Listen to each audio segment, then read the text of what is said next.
ኢየሱስ ጎይታ እዩ ሃሌሉያ እስኪ ቅድሚ እግዚአብሔር እጅውን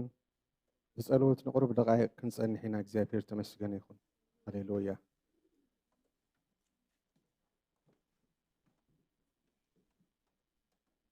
ሃሌሉያ እግዚአብሔር ለሙን ዕላማ ኣለዎ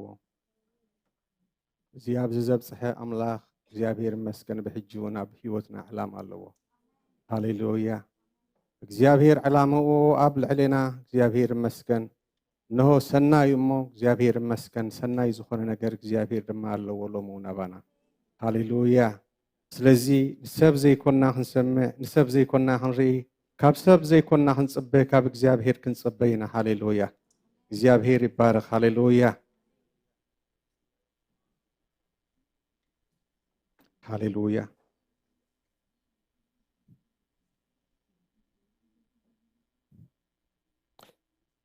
እስኪ ታይ ክብል እናበልና እስኪ ክንዝምር ኢና ብቲ መንፈስ ጸሎት ኮለና ሃሌሉያ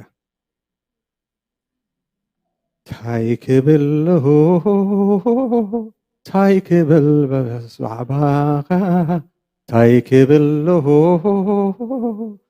ክብል ተመስገን ታይ ክብል ብዛዕባኻ ታይ ክብል ተመስገን ታይ ክብል ብዛዕባኻ ታይ ክብል ተመስገን ታይ ክብል ብዛዕባኻ ታይ ክብል ተመስገን ታይ ክብል ብዛዕባኻ ታይ ክብል ተመስገን ጸጋ በስቶ ሪያለወ ዘመን መቶ ታስቢያለው ምህረቲ በኔ ጸንታ አቆመችኝ ክበር ጌታ ክበር ጌታ ክበር ጌታ ንገስ ጌታ ንገስ ጌታ ጸጋ በስቶ እሪያለው ዘመን መቶ ታስቢያለው ምህረቲ በኔ ጸንታ አቆመችኝ ክበር ጌታ ክበር ጌታ ክበር ጌታ ክበር ጌታ ክበር ጌታ ክበር ጌታ ክበር ጌታ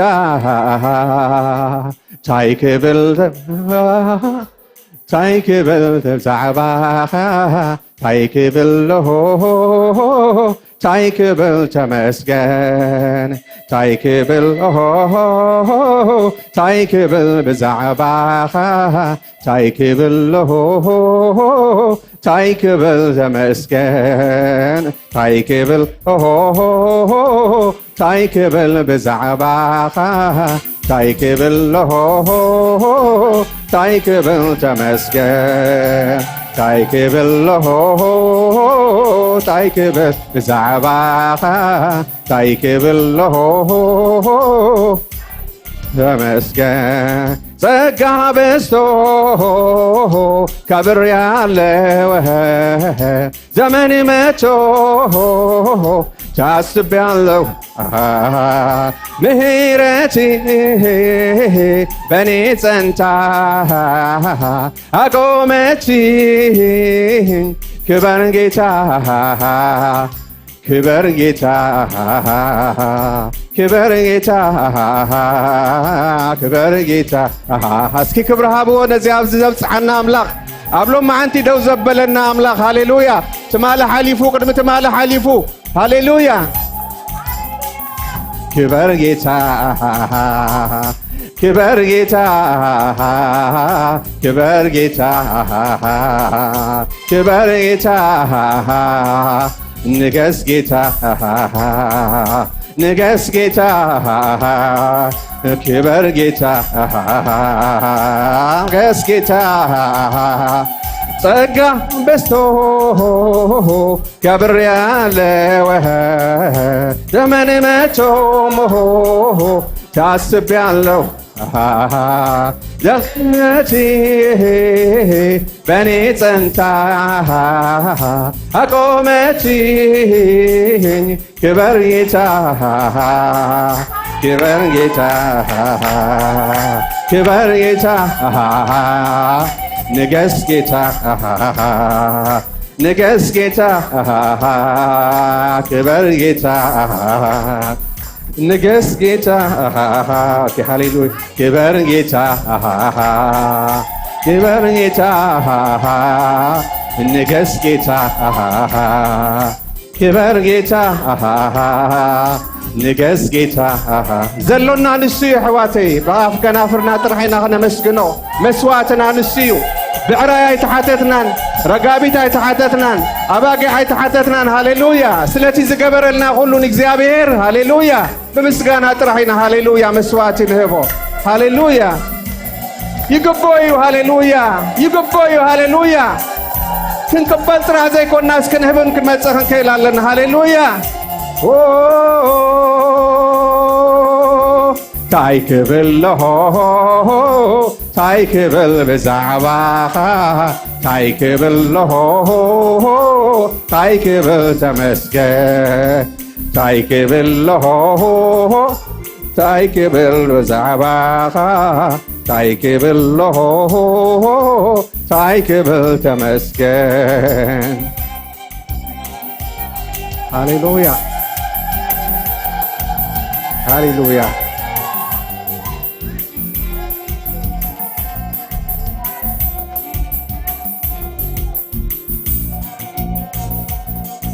هاليلويا هاليلويا هاليلويا كبر نعو يخنو هاليلويا نزحيا واي قواسا كبر نعو يخنو هاليلويا نحاد ودو زين حافه هاليلويا نحاد ودو هاليلويا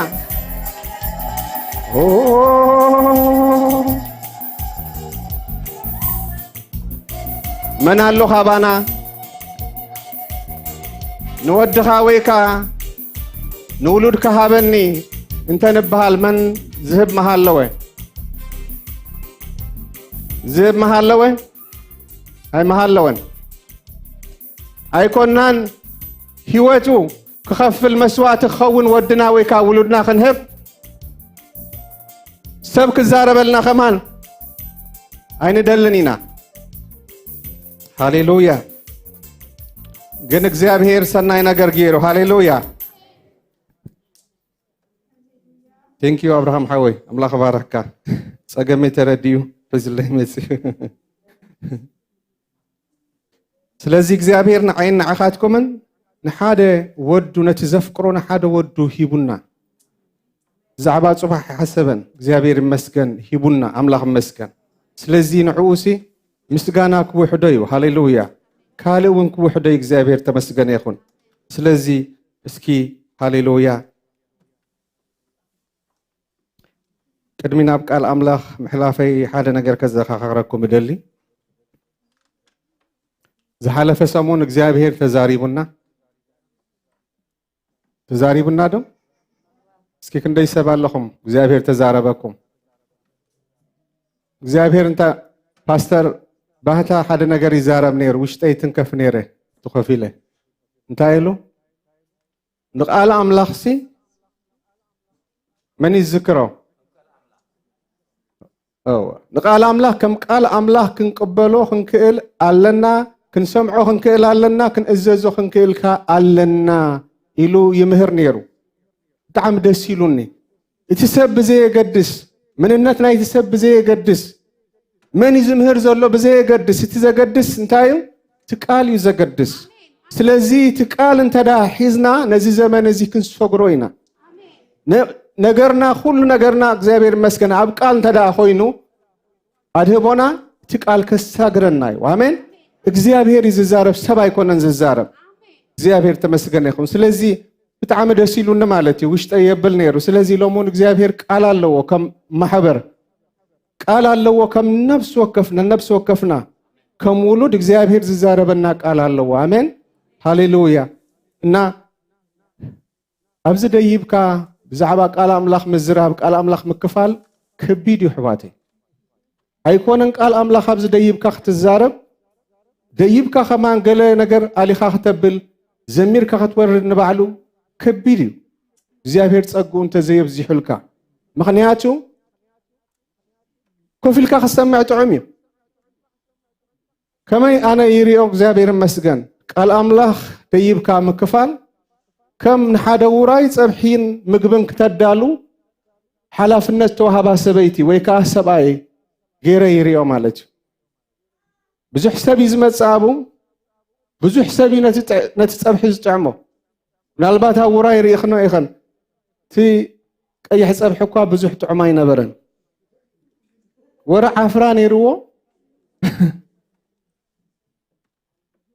እቲ ልጫ እሞ ከምዝን ከምትን ባህሉ ብዙሕ እዩ ተረዲእኩም ዶ እሳ ዝኸፈለቶ ዋጋ ግን ንሳ ትፈልጦ እግዚአብሔር ተመስገነ ይኹን ስለዚ ቃል ኣምላኽ ናብዚ ደይብካ ምክፋል ቃል ኣምላኽ መምሃር ቀሊል ነገር ኣይኮነን ከምቲ ሰበይቲ ጠኒሳ ንኽትወልድ ኢሕ ትብሎ ልክዕ ከምኡ ኢኻ እቲ ውሽጥኻ ዝኣተወ ቃል ክተመሓላልፎ ከቢድ ክብል ስለ ዝደለኹ ኣሜን ስለዚ ነቶም ብቃል ዘገልግሉና ዘበሉ ክንጽልየሎምን ክንባርኾምን ይግባእ ኣሜን ቀሊል ነገር ኣይኮነን ተዳልዮሞ ዝመፁ ማለት እዩ እግዚአብሔር ተመስገነ ይኹን ስለዚ እግዚአብሔር መስገን ሎሙን እግዚአብሔር ክዛረበና እዩ ኣቀዲምና ክንጽልይና እግዚአብሔር ክረዳና ሃሌሉያ ብመንፈሱ ክድግፈና ኣብ ማእከልና ክኸውን ሃሌሉያ ከም ማሕበር ክጥምተና ከም ማሕበር ክድሕስሰና ብዘይክውን ብዘይ መንፈሱን ሓንቲ እኳ ክንገብር ኣይንኽእልን ኢና ኣሕዋተይ እስኪ ጸልዩሉ ነዚያ ቅድሚኹም ደው ዝበለ ድኹም ነዚ ብቁዕ ዘይኮነ ግን እግዚአብሔር ገዲዱ ኣብ ቅድሚኹም ደው ዘበሎ ሰብ ድኹም ሰብ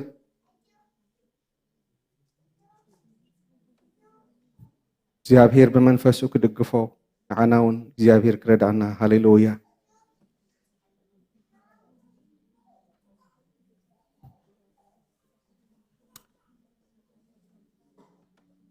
ቅዱስን ሕያውን ዘለዓለማውን ዝኾንካ እግዚአብሔር ኣምላኽና እዚና ነመስግነካ ኣለና ፈቲኻን ፈቂድካን እግዚአብሔር እንሆ ንግሆ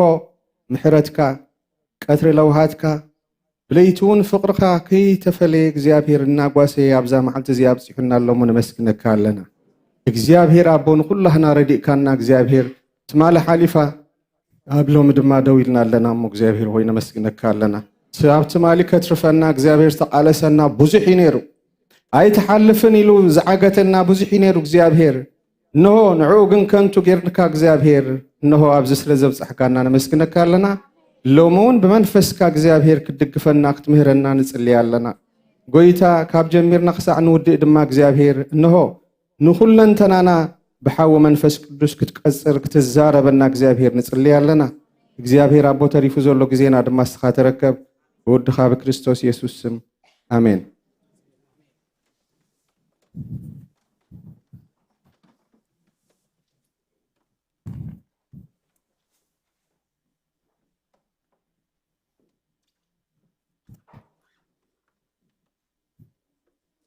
ናይ ሎማዓንቲ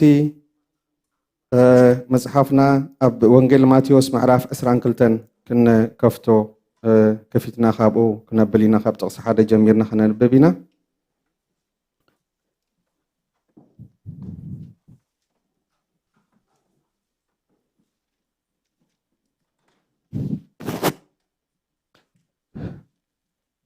ወንጌል ማቴዎስ ምዕራፍ 22 ካብ ጥቕሲ ሓደ ከምዚ ዝብል ቃል ኣብኡ ንረክብ ኢየሱስ መለሰ ከም ብሓድሽ ድማ ብምስላ ከምዚ ኢሉ ነገሮም መንግስተ ሰማያት ንወዱ መርዓ ዝገበረ ንጉስ ትመስል نتوم نام مرعى تعدموا خصوعوا باروتو لأخي جناخي ممسا أبيو كم بحدش دمانتهم عدمات إنه ما أدى يدالخو أصبحتين أسوارين حريدة كله تدالي لأمو نمر عن عبل وملو لأخات باروج لأخي نستاتهم قنا شلل لهم قال يوم نابقراتهم قال يوم كأنا نقدم كدو توم استرفوا خانتهم باروتو حزوم عواردوهم قتلوا ومن اتنقوس تقطعه شفروا لي أخونا توم قتلتي ياطفه كتومهم دما تكوسه شعون باروتو توم عدومات دازي بقعات كوينو منبر مرعى اتدالوي دقيم نابقرانا من قدي كيدو مو نزرخبكم وزبلنا مرعى صوع بلو توم باروت اتيوم نام من قد وزيوم نزرخب وزبله نحسوماتن نحياوتن عكبو اتداس مرعى بتقماتو ملأ اتي نقوس نتوم تقماتو خرئي مسعتوي كدان مرعى زي تقدنا سبعي رأي أمو أنت عاركي كمي كي خدان مرعى زي بالكاناب زي أتو خابلو نسوقنا أزكته يستسقويتاي لذي نزك على زي منالبات كلها نفلتون خورينا اكزابير مسجن تي أبو زلو مالأختي تي أبو زلو تحستون تداري إنا يوغن تي منقست بزعبا منقست أملاخ مجمرتا يزارب الله بزمالتي اكزابير مسجن منقست أملاخ سي نمان تمثل انتاي بمنتاي مسيلو والو مرعى زقبرا نودو مرعى زقبرا نقوس تمثل له سلازي اتي نقوس عدومات دليو كاب دقا مالتي أبت مرعى تداليو نزولو نجار متان ككافلو تخافل تحاجوس كخونو كابت تدالو وزبل قبل عنك ستيون دماء الدالي سلازي الدمات داليو كمتي مصحف قدوس كمتي كلام لا خزمهرنا نابتوم ناتو مصه اتوم ناتو غنا اي تقبلوا نتوم تقبلوا بسمون اذا امنوا غنا ولود املاك كخونو انتي هابهم مسل هابهم يبلنا እግዚአብሔር ተመስገን ይሁን ስለዚህ እነሆ استعدموا عدمات نيرهم قربانا املاخ ዝፈልጡ እሱን ዝፈልጦም ማለት እዩ تعدمه قدامነት نعوامي نيرو ساتهم غنا يتقبلوا ነቲ ዕድመ ስለዚህ እቶም ዝፈልጦም ወይ ካቶም ዝፈልጡኒ ነቲ ዕድመ ካብ ዘይተቀበሉ ነቶም ዘይፈልጡኒ ከይድኩም ካብ ቀራና መንገዲ ፀውዑ ለይ ኢልዎም ማለት እዩ ስለዚህ ቶም ልኡኻት ባሮት ድማ ከይዶም ክፅውዑ ጀሚሮም ማለት እዩ ትዳስ ድማ ብዕዱማት መሊኡ ማለት እዩ ስለዚህ እቲ ቁም ነገር ዘሎ ኣብ ታሕቲ እዩ كلهم آتيهم ابتداس استقميتهم مالتي ابتداس مستقمتو توانا نايت داس انتي غيرو كزاور جميرو نام نفس وقف كوفيلوم موز نبرو كزاور جميرو مالتي كداونتهم كري مالتي ناي مرعى خدان ديم تخدينهم ويس انت عينت كدان تخدينهم ناتي مرعى زبق كدان تخدينهم ديوم وي اي تخدنون زبل كري نابي مسيو نابتداس مسيو نفس وكفهم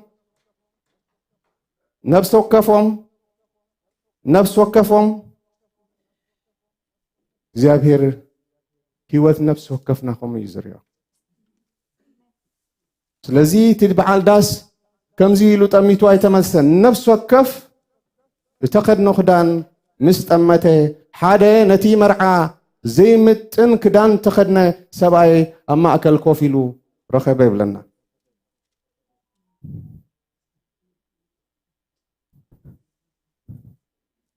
ስለዚህ አታ አርከይልዎ ከመይ ክዳን መርዓ ዘይብልካ ናብ ዝኣቶኻ በሎ ንሱ ግና ኣዝቀጠ ይብለና ኣሜን ዕዱማት ብዙሓት እዮም ትዘገርም ነገር እንታይ እዩ እቶም ዕዱማት ክዕደሙ ከለዉ እቶም ዓደምቲ እንታይ ዓይነት ክዳን ተኸዲኖም ክመፁ ከም ዘለዎም ዝነገርዎም ይመስለና ኣነ ክሓስቦ ከለኹ ምክንያቱ ሓደ ሰብ ይተረኺቡ እቶም ካልኦት ግን ንክዳን ንመርዓ ዝምጥን ክዳን ተኸዲኖም እዮም ነይሮም ተኸዲኖም እዮም ናብቲ ዳስ ኣትዮም نخلهم ريوم يو كلهم دما حليفهم يوم نتي زكمال اوز قبا انا قرسي حليفهم يوم እግዚአብሔር ይመስገን تحادقن he don't care ولا حدا يقدسننيو إلي آتيو ስለዚህ እቶም ዓደምቲ ነጊሮምዎም እዮም ንዑ ግና ኸየነቲ መርዓ ዝምጥን ክዳን ግን ትክደኑ ለኩም ዝን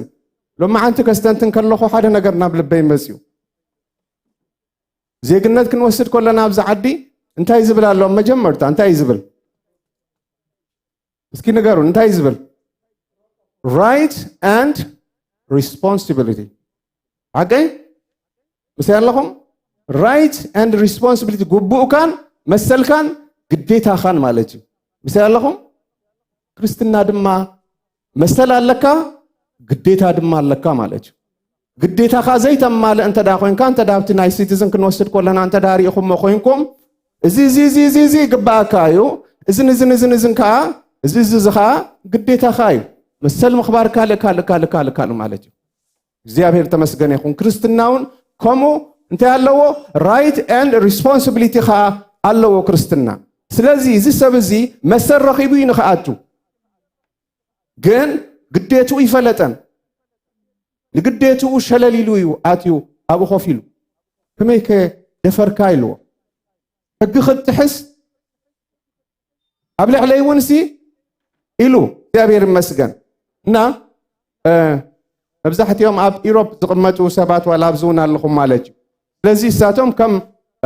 ከም ፕሮቶኮል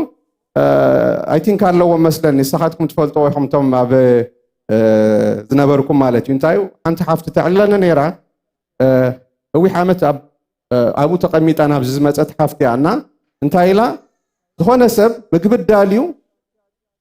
ክዕድመካ ከሎ ናብ ገዛኻ ክዳንካ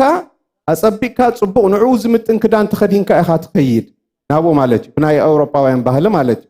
ስለዚ ንሳ እንታይ ገይራ ማኣዲ ዳልየ ኩሉ ነገር ኣዳልየ ኢላ ፀዊዐዮም ኢላ ገዛ ኣፀቢቓ ምግቢ ከሽናቶ እያ ፅቡቕ ገይራ እሳ ግን ሓደ ነገር ትፅበ ነይራ ካብኦም ክበልዑ ክመፅኦም ግን ንዑ ዝምጥን ክዳን ተኸዲኖም ክመፁ ትፅበያ ነይራ ዋትናዮም ስለዚ ቁምጣ ገይሮም ገለ እንታሽሙ ካብ ዝቆራፅ ገለ ገይሮም መፅኦምኒ ኢላ ኣብቲ ገዛ ሕርር ኢለ ኢላ ውፁ ከይብሎም ከመይ ገይረ ኢላ ኣዳለየ ግን እንዳበልኩ ወዲኦማ ወፅኦም ግን ሓደ ነገር ተዓዚበ ኢላ እቲ ንዓይ ዘለዎም ኣኽብሮት ኣሪኦምኒ ኢላ ማለት እስ ያለኹም ዶ ምክንያቱ ወይታናን መድሓኒና ኢየሱስ ክርስቶስ ብምስላ እንዳገበረ እዩ ዝነግሮም ነይሩ ስለዚ ህዝብናውን ብምስላ ስለ ዝርድኦ እየ ዝቃል ዙን ከም መሓላልፈልኩም ስለ ዝደለኹ እየ ዝብል ዘለኹ እግዚአብሔር ተመስገነ ይኹን ኣሜን ስለዚ ዕዱማት ተዓዲሞም ኣብ ዳስ ኣትዮም ገሊኦም ተኸድኒኦም ሓደ ግን ኣይተኸድነን ማለት እዩ እግዚአብሔር ተመስገነ ይኹን ስለዚ መንግስቲ ኣምላኽ መንግስቲ ሰማያት ንወዱ መርዓ ዝገበረ ንጉስ ትመስል እናበለ ኣብዚ ነግረና ማለት እዩ እግዚአብሔር ተመስገነ ይኹን እና ኣነ ንስኻትኩም እውን ናብቲ መርዓ ዕዱማት ኢና እዚ ቅድሚ 2000 ዓመት እዩ ጎይታ ተዛሪብዎ ስለዚ እዚ ቃል እዚ ንመን እዩ ነቶም ኣብ ዳሕራይ ንዝመፁ ወለዶታት እንኮላይ ንዓና እዩ ቶም ቅድሜና ዝነበሩ ክርስቲያናት በዚ ቃል እዚ ርእሶም እናተዳለው ሓሊፎም እዮም እግዚአብሔር ተመስገነ ይኹን ስለዚ 2000 ሓሊፉ ኣባና ኸ በፂሑሎ እዚ ቃል እዚ ዘመን እዚ ሲ ኣብቲ ናይ መወዳእታ ዘበን ኢና ዘለና እዚ ቃል እዚ ኸ እግዚአብሔር ይመስገን እንሆ ኣባናውን በፂሑሎ ሕጂ ንሰምዖ ኣለና ማለት እዩ እግዚአብሔር ተመስገነ ይኹን ስለዚ ንሕና እውን ናብቲ መርዓ ክንኣቱ ዕዱማት ኢና ግን ነቲ መርዓቲ ዝምጥን ክዳን ዶ ኣዳሊና ኣለና ነፍሲ ወከፍኩም ሕቶ እግዚአብሔር ዝሓተኩም ኣነ ይኮንኩን ኣዳልዮ እግዚአብሔር ተዛሪቡኒ ኣዳልዮ ኣሕዋተይ መሰልስ ኣለካ ከቢረ ድሒነ ኣቢለ እትን ኮይነ ብዛዕባ ግቡእካ ኸ ተዳሊኻ ዲኻ قبوك تفتصم دولخا እግዚአብሔር ዝብለካ ትገብር ዶ አለኻ እሱይት ነገር እንተ ዘይኮነ አንጠልጢሉ ኸውፃካዩ ብጣዕሚ ገርመነ ነይሩ ሎሚ ኣብ ዘለ ዓለም ብፍላይ ኣብ ዝተፈላለዩ ቤተክርስትያናት ዝሰብኩ እቶም ኣገልገልቲ ብዛዕባ እዚ ክሰብኩ ኣይደልዩን እዮም እንተ ዝኽእሉውን ካብዚ መጽሐፍ እዚ እንተ ዘውፅዎ ዳግማይ ግምት ተገይሩ ተዘብል እዚን ይውፃ ኢሎም ዝብሉ ይመስለኒ ግን እግዚአብሔር بسرح ويكا بقال وايقاقن نفس وكف ابزي تتصحف قال نعنا نمدحنا ايو نمتنقاغنا ايو نمنقحنا ايو እግዚአብሔር ተመስገነ ይኹን ኣብ ወንጌል ምዕራፍ ወንጌል ማቴዎስ ከይ ወጻኹ ከለኹና ምዕራፍ 25 ከወስደኩም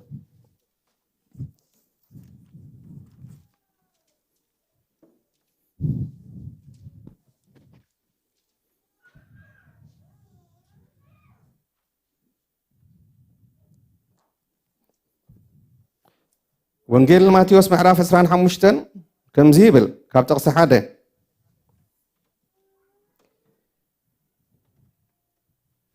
I think Pastor Teddy انتهي داتا عيو يرسيعوا والله مسلني بلن الله مسلني عقزن نيريب እግዚአብሔር ተመስገን ይሁን كم زي زبل قال كاون ركب ሽዑ መንግስተ ሰማያት ቀቀንዴለን ሒዘን መርዓው ቀበላ ዝወፃ 10 ደናግል ትመስል ካባታተን ተን 5 ዓያሱ እተን 5 ግን ለባማቴን እተን ዓያሱ ቀቀንዴለን ወሲደን ዘይቲ አይተማላ እተን ለባማት ግን መምስ ቀንዴለን ዘይቲ አብጤናን ተማላ መርዓው ምስ ደንጎየ ግና ኩለን ትኽበላ ነው ኩለን ትኽስበላ ደቀሳውን ፍርቅ ለይቲ ግና ጭራህ ምራህ ኮነ እነሆ መርዓው ክትቀበላ ውፃ ዝብል ድምጽ ሰሚዕን ማለት እዩ እግዚአብሔር መስገን ሽዑ ተንደናገል ኩለን ተንሲአን ቀቀንዴለን አዳለዋ እተን ዓያሱ እተን ለባማት ቀንዴልና ኸጠፊ ኢሉሞ ካብ ዘይትኽን ሃባና በለየን እተን ለባማት ከዓ አይፋልናን ንዓናን ንዓኻት ክንን እንተ ዘይኣኸለኸ ግዳ ናብቶም ዝሸጡ ደኣ ሂዳ እሞ ንርእስኽንን ዓድጋ ኢለን መለሳለን ሽዑ كعدقا مسكدا اتمرعوي مسأ اتن تدالين زصنحا نسو اتوا نامرعا اتوا مسو نامرعا اتوا معصود ما تعصوه دحر اتن ترفا دناقل مسين غويتاي كفتلنا قطا بلا نسو غنا مليسو بحقي ابلكن الله بحبارسكي نمببو اي فلتكنن اي بلن يزبلنا እግዚአብሔር ካው ይድህነና አሕዋቲ እግዚአብሔር ካው ይድህነና እዘን 10 ደናግል ሽማለወን ደናግል ዝብል ማለት ንዑ ተፈሊና ኢና ኢለኔን ወንዝ ሓስባ ዘለዋ ሰቡን ብደገ ኸሪየን ኮሎሲ ደናግልን ዝበሃላ ማለት ካበንግን እተን ፍርቀን ብርግዝ ንቃል አምላኽ سمعن زئززا قبان زقبرا زنبراين نيرن تنحمشتقن أبي وتشللت النف نيروان السوكي على النازي أكليو كم زناي زمن نازب لو مالك دحان سخاتكم تآتيكم كدامكم حزنا كن آتوينا زقال تزي أبزي زبك مودا تادما تفعات مودا تادما أيفل تأكنني ويون أيفل تأكن إيو ملس እግዚአብሔር ንዓና ማለት እዩ ንሰብ ሓንሳ ኣሞት ብድሕሪኡ ድማ ፍርዲ እዚ ንዓለም ዝምልከት ይመስለና ንዓለም አንቶም ኣብ ደገ ዘለው ገና ንዓናውን ይምልከተና እዩ ስለዚ ራይት ኣለካ ሪስፖንሲቢሊቲ ድማ ኣለካ ስለዚ እዚን ሰባት እዚን ክልቲኡ ነገር ኣማልየን ዝኸዳየን ነይረን ተን 5 ማለት እዩ ሪኽን ወይ ካሪኹም ዶ እቲ ቀንዴላ ኣይኮነን ኣገዳሲ ነገር ተአገዳስ ነገር እንታዩ ዘይቲ ነይሩወን እቲ ዝሓዘዎ ብርሃንሲ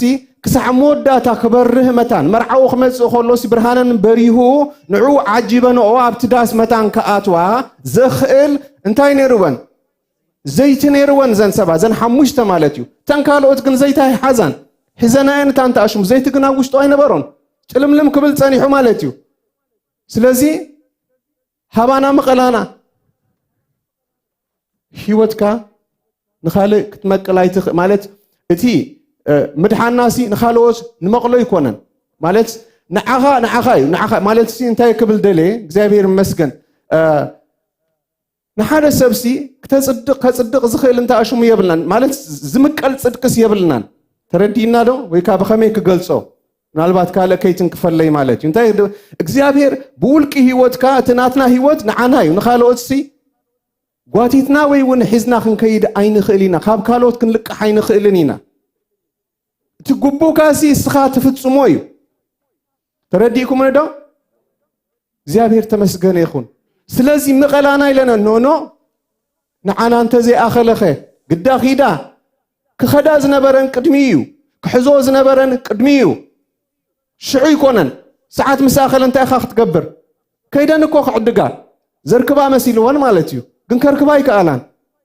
تنتدالوا كن تاغير برهانن نابرها እግዚአብሔር መስገን برهانن حزل املاخ مسገን مستمرعو مالتيو زيت لكادو كنديل حسكال لخا شمكا كريستياني زيت خلو وديتي كنديلكا اللكادي زيتي تمرعو خمسيو ስለሰማዕኩ ያነ ዝዛረብ እግዚአብሔር አባፍ ደገ ይሕዋተይ እቲ ቃሉ ክፍጽም እግዚአብሔር ክመጽዩ ትመርዓው ተዳሊሎ እዚ ዘመን ብዝተፈላለየ መንገድታት ንዓና ዝጠቅም ጊዜ ብዝተፈላለየ መንገዲ ምጽአት ቀሪቡ ከም ዘሎሲ ክነስተውዕለሉ ንኽእል ብዙሕ መንገድታት ኣለዉ ሓቀይ ብዙሕ መንገድታት ኣሎ ማለት እዩ ንምጽአት ክርስቶስ ጥራሕ ድማ ይኮንና ንጽበ ዘለና ትኽክል እዩ ኣብ ህይወት ኮለና እንተ ኣርኪቡና ትኽክል ልክዕ ምስኡ ኮናቱ ኢና ቅድሚኡ ኸ ዘበን ግሽነትና ኣኺሉ ምካብ እንተኾነኸ ሎሚ ምሸት ኩሉ ግዜ ኣነ ክሓስብ ከለኹ ብቴሌቪዥን ክርኢ ከለኹ ብገለ ነገር ብጣዕሚ ሓዝን ሰባት ኣይፈልጡን እዮም ክኸዱ ከለዉ መንገዲ አክሲደንት ያጋጥመም እሞ ኣብዚ አይተርፉ ኣብቲ አኺ ይበጽሑ ማለት እዩ ሳቶም ንዑ ሓሊፎም ኣብቲ እታ ህይወቶም ሲያብ ኣብቂዓ ማለት እዩ ሕጂ ደው ኢለ ዝኾነ ዝኽርታት ከገብሩ ከሎ ደው ኢለስ ታጉዕዞ ክሳዕ ኣብኣ ነይራ ክሓልፍ ሳይካልን ኣብኣ ተሪፉ ማለት እዩ እስኻ ክትፈልጥ ዲኻ ክርስቲያን ተባሂልካ ክትኣቱ ዲኻ መንግስቲ ኣምላኽ ግዴታ ኣለካ ግዴታ ከተማልእ ክትከል ኣለካ እግዚአብሔር ለሞን ከም ህዝቢ ይዛረበና ይዘሎ ከም ጉባኤ እግዚአብሔር ይዛረበና ይዘሎ ስለምንታይ ስለዘፍቅረና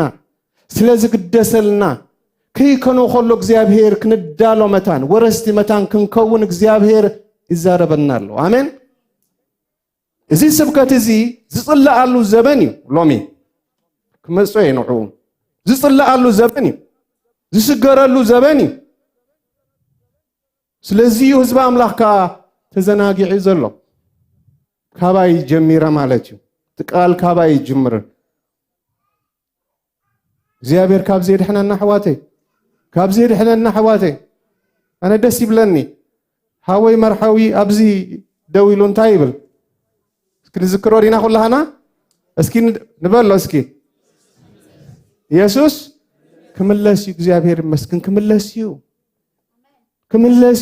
ከም ቃሉ ወይ ውን እስኻ ዘመን ግሽነትካ ኣኺሉ ክትከይድ ኢኻ ከም ብሓድሽ ኣይትምለስን ኢኻ እንተ ዝኸውን ተን ሓሙሽተ ደናግል ተጸቤንን እኮ ምስአን እኮ ክንደይ ዋጋ ከፊለንን እኮ ከኣትዋ ግን ኣይከኣላን ምክንያቱ ጉበአን ኣይፈጸማን ክርስትና ድማ ኸውሚ ኣሕዋተይ ከምቲ ቀደም ብፍላይቶም ኣብ ግዜ ቀደም ንጎይታ ዝተቀበልኩም ሰባት ትፈልጥዎ ይኹም ርዝነት ናይ ትቃል ዝነበረ ምህሮ ነፍስና ነፍሶም ብጥንቃቄ እዮም ዝኸዱ ነይሮም يجنونا نيرهم شعو آمنت مخانم سي وشتناس زخونة سمعنا نجر نيرنا أبتزمن التمالتي زيابير تمسجن يقول لو مجن كريستنا جنو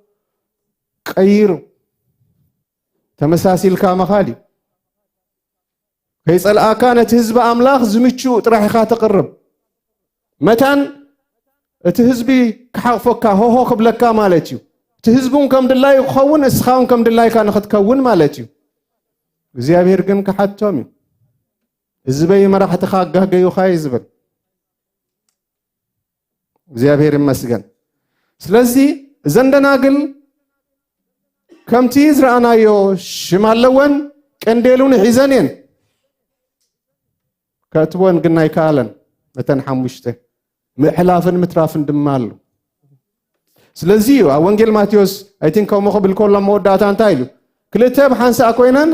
انتاك غبراين تحنت خط وسديا سلازي كابتات وسديخا ويس كابتات ترف زيابير زي حتو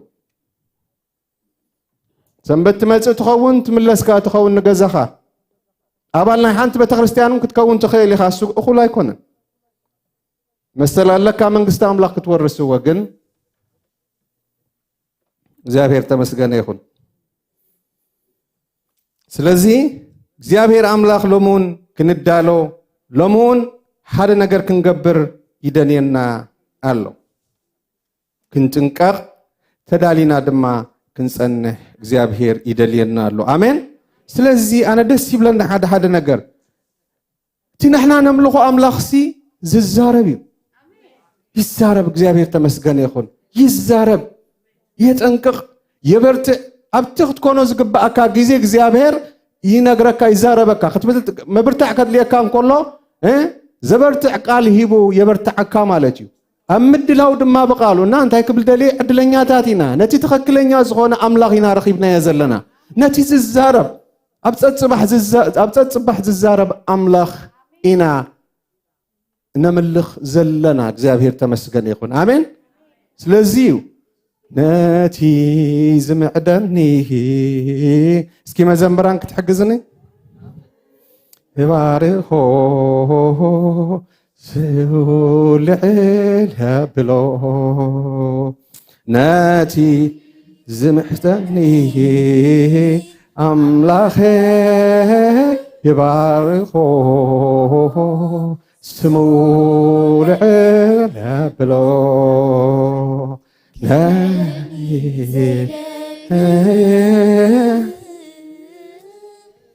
كمعدني زيدك كل جزء يزاربني كل جزء يبرت عني كل جزء يتسعني هاليلويا مهدني أملاخي بارخو سمولعي بلو هاليلويا هاليلويا هاليلويا هاليلويا زمحد أملاخي زلنا حواتي كم تسخاتكم ندقكم تحبحبوهم كمود ما اغزابير بقالو نحب حبه ينغرنا تكون كونو زقبا زابير تمسجن يكون آمين سلزي أب ماتيوس 14 تخلتك وصدكم إيه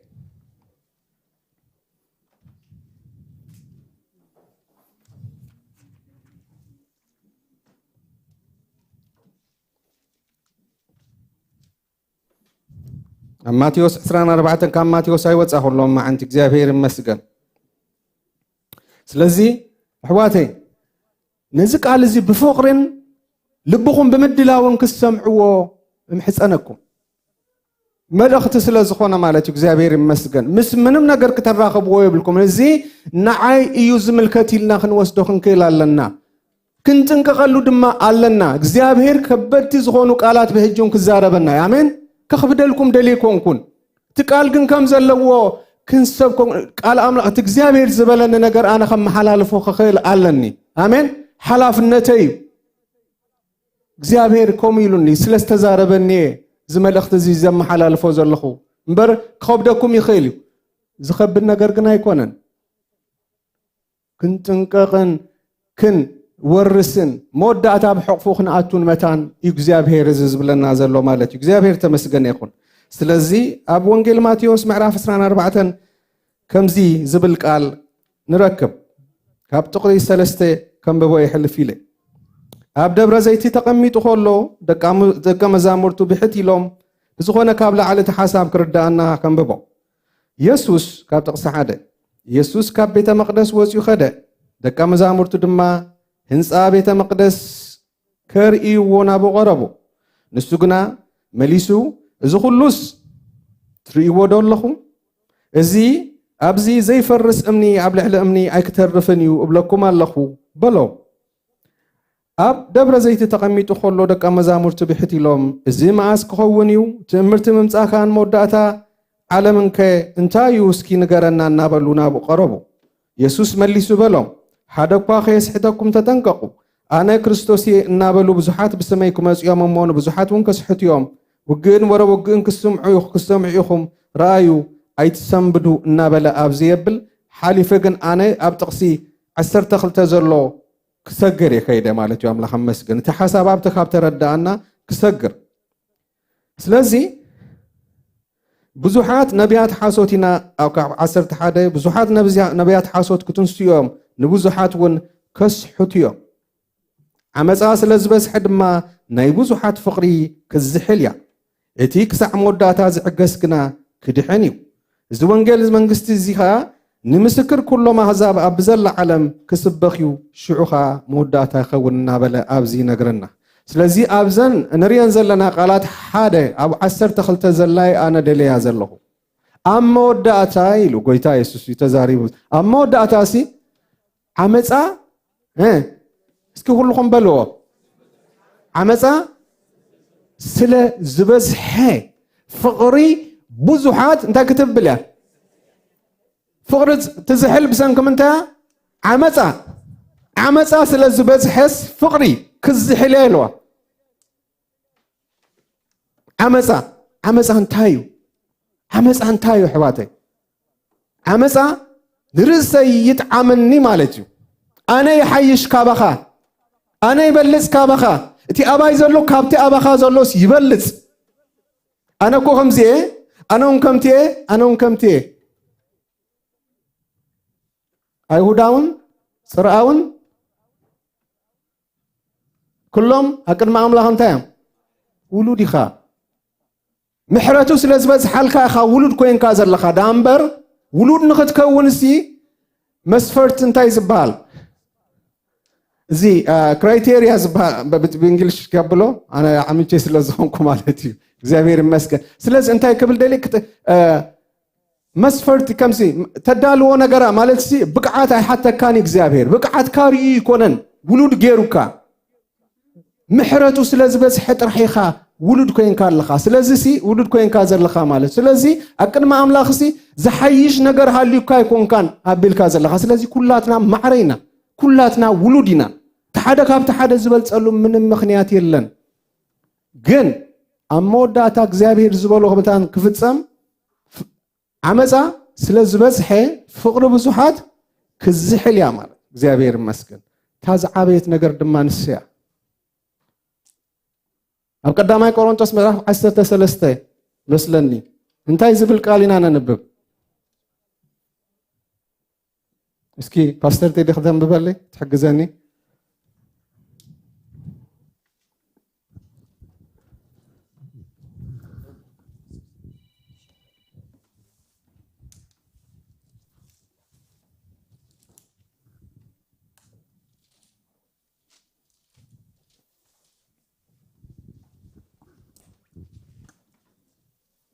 بشم يسوس كم بوه كم حدا ده خنبو ولا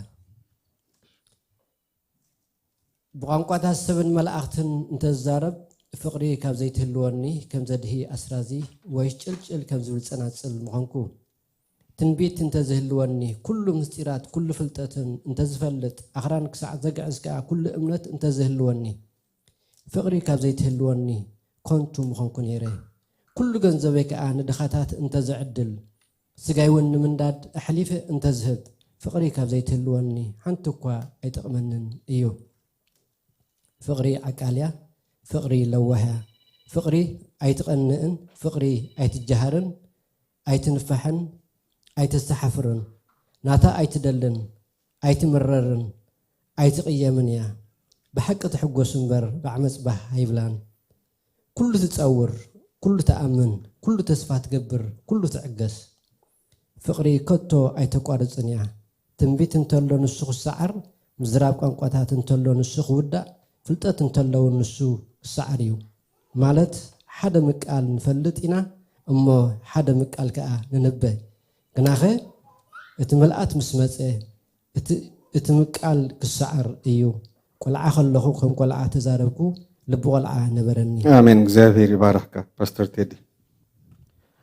نستوعل دلنا እዚ ቃል እዚ ንመን ተጻሒፉ ዘሎ ናገልገልቲ ምልከት ዶ ምልከትኒ ነቢያት ከመልከቶም ዳይ ሓው ካብ ሰማይ ከውርዱን ዝኽእሉ የምልከቶም ዳይ ምልከቶም እኔ እግዚአብሔር ተመስገን ይሁን ስለዚ ዓመፃ ስለዝበዝሐ ኢሉና ስለዚ ፍቅሪ ናይ ብዙሓት ፍቅርኻ ክዝሕልያ ኢልዋ ማለት እዩ ስለዚ እዚ ዘለናሉ ዘመንካ ልክዕ እሱ ዘመልክተና ማለት እዩ ንማሕበር ኣምላኽ እንተዳርኢናያ እሱ ዘርእየና እግዚአብሔር ይመስገን እዚ ቃል እዚ ክሰብክዎ ኣይደልዩን እዮም ትምኽንያት ማሊ ግረም ነይረ ትምኽንያት ክዕምፁ ስለዝደልዩ ክዕረዩ ስለዘይደልዩ ክግዝኡ ስለዘይደልዩ ነቢያት እዮም ትኽክል ወይ ንበዩ ኣለዉ ይፍፀም ዶ ወይ ፍፀሙ ናይ ምድሓኖ ምልክት ንሱ ድዩ እግዚአብሔር ክጥቀመልካ ይኽእል እዩ ግቡእ ካንተ ዘይፈፂምካ ገና ይፈልጠካን ይኽብለካ ጎይታይ ብስምካ ዶ ዝየውፃናን ብስምካ ዶ ዝይገበርናን እዚ ከቶ ይፈልጠኩምን ይብልዎ ይገብር ዲ ነይሩ ቦኦም ገይሩ ዶ እግዚአብሔር ኣይገበረን ዘበና እንታይ ይመስል ሎሚ ሰባት ክዕመፁ ስለዝደልዩ እዚ ቃል እዚ ክሰብክዎ ይደልዩን እዮም ክዕረዩ እውን ኣይደልዩን እዮም بسنك عمصهم دما فقري مسحوم يبلومن فقري يلن فقري زي بلو اغلغلوت دانت اغلغلوتيو هيوت كو تزعابيه هيوت كو يخادر بخازلخا اتي كدحنا لو زغباكو يخادر بخازلخا مقلقالكا من بايكا حمومات مفواسكاكو بزي فقري كنتو ايو سمعوا دلهم كنتو يلو اب 13 مالتيو قرونتو قدامي قرونتوس 13 باستر تيدي ازن زخلو كنتو يلو كنتو خاب كونه دامو انت يتقمنا انا نسبا قلقيله نسبات صقا كافي لسبات بايدي حينهم كاله غير تترفكو انت يتقمني nothing سلازي لومي ابت كريستيان ام معبر املاخ امصا زبزحالو زبني نزي سمع زبلا مولو عالم زلو حزبي እግዚአብሔር ስለተዛረበኒ ክሰምዖ ደስ ይብለኒ እግዚአብሔር ተመስገን ይሁን ስለዚህ ሎሚ ሰብ ከዕምስ ስለዝደሊ ቦታ ስለዝደሊ ወይ ካለ ነገር ስለዝደሊ ካለ ስለዝኸውን እንታይ ዝገብር ከዕምስ ስለዝደሊ ምስሐው ፍቅሪ የብሉ ስለዚህ እንታይ ይገብር እንታ ማሕበር ገዲፍዋ ይኸይድ እግዚአብሔር ተዛሪቡን እንታይ ሉ ተዛሪቡካ ነብዲኻ ካለ ዲኻ ኣብ ኤፌሶን እንታይ ብለና نمهناز تكزابير زبنا ጸጋ نمهناز انتاي سغا ክርስቶስ نتا زلا محبرسي نمهناز የተዋሃበ ጸጋይ ዋንነቱ ድማ መንዩ እግዚአብሔር አባይ ዘሎ ጸጋ ዋኑ መንዩ እግዚአብሔር ስለዚህ ጸጋ እግዚአብሔር ይብዶ ወይ ይብ እግዚአብሔር ክትመላለጥ ጸንሕ እግዚአብሔር ጸጉኡ ይቀምጥ አባኻ ትተዋሃበካ ጸጋ ግን ዋንነቱ ታ ማሕበርያ توهابنا محبر دامبر اسخا خصغو اسخا رزخا خنان صلا بيتكا خنان صلا اي توهابكايو سلازي انا نبي تنبي له ويك انا خافويسه سلازي انا خوهاب كخلالني ورحاو دموس كغبرلنا كخلالو كمزن بوتا قوا ماني خان اسخا ماني خا نات كايكونن بمتن تيز توهابنا ጸጋ ትክክል እንተ ዳ ተረዲናዮ ናይ እግዚአብሔር ጸጋ እንዳደነግነካ ይዝኸይድ ጸጋ ክውሰኸካ እንከሎ እንዳደነንካ ኢኻ ትኸይድ እናደነንካ ኢኻ ትኸይድ እግዚኣብሔር ተመስገን ይኹን ተዳ ተረዲእካዮ ምክንያቱ እግዚኣብሔር ሰኸም እዩ ዝህበካ ዘሎ ስለዚ ዝተሰኸምካ እናወሰኸካ እግዚኣብሔር ቅባት እናወሰኸ ኸይድ ከሎ ሰብ እናወረደ እዩ ዝኸይድ ንታሕቲ ማለት እዩ እንዳተንበርክኸ ምስ እግዚኣብሔር ግዜ ክሕልፍ ድሌት እግዚኣብሔር ክፍፅም ማለት እዩ ሎሚ ግን ንእሽተይ ነገር ተቢላ ፊን ኢሉ ይወፅእ ማለት እዩ እግዚኣብሔር ተዛሪቡን ኣሎ ንበዓል ክስቶ ከምዝን ኢሉን ኣሎ ንዑ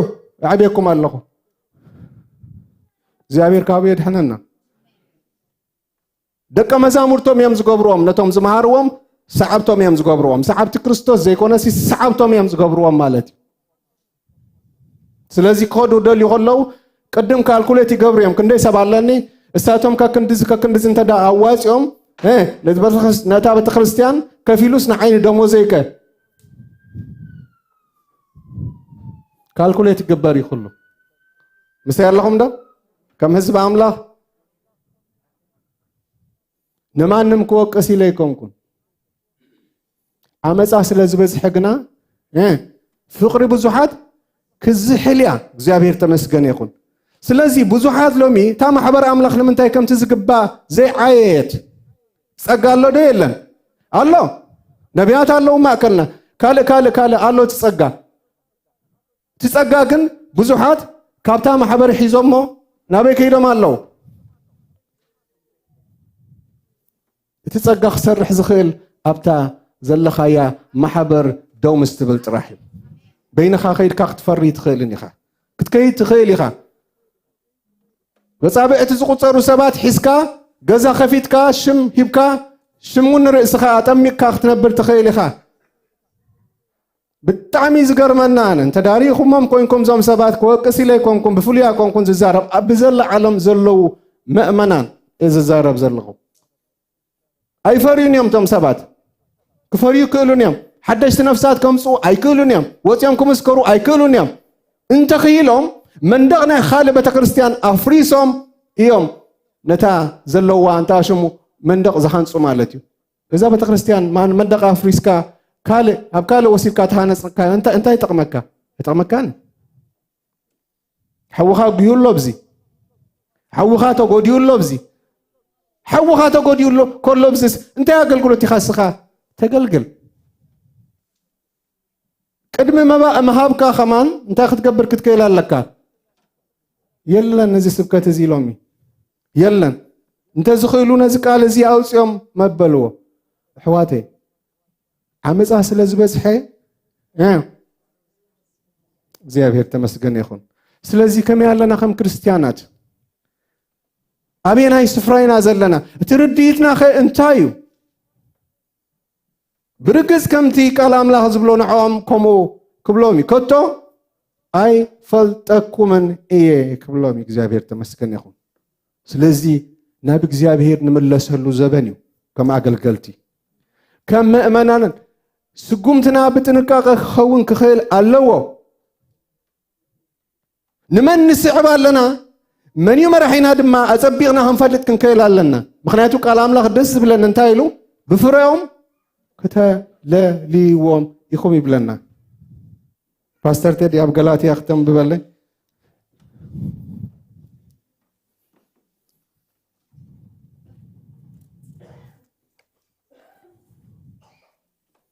ገላትያ ምዕራፍ 5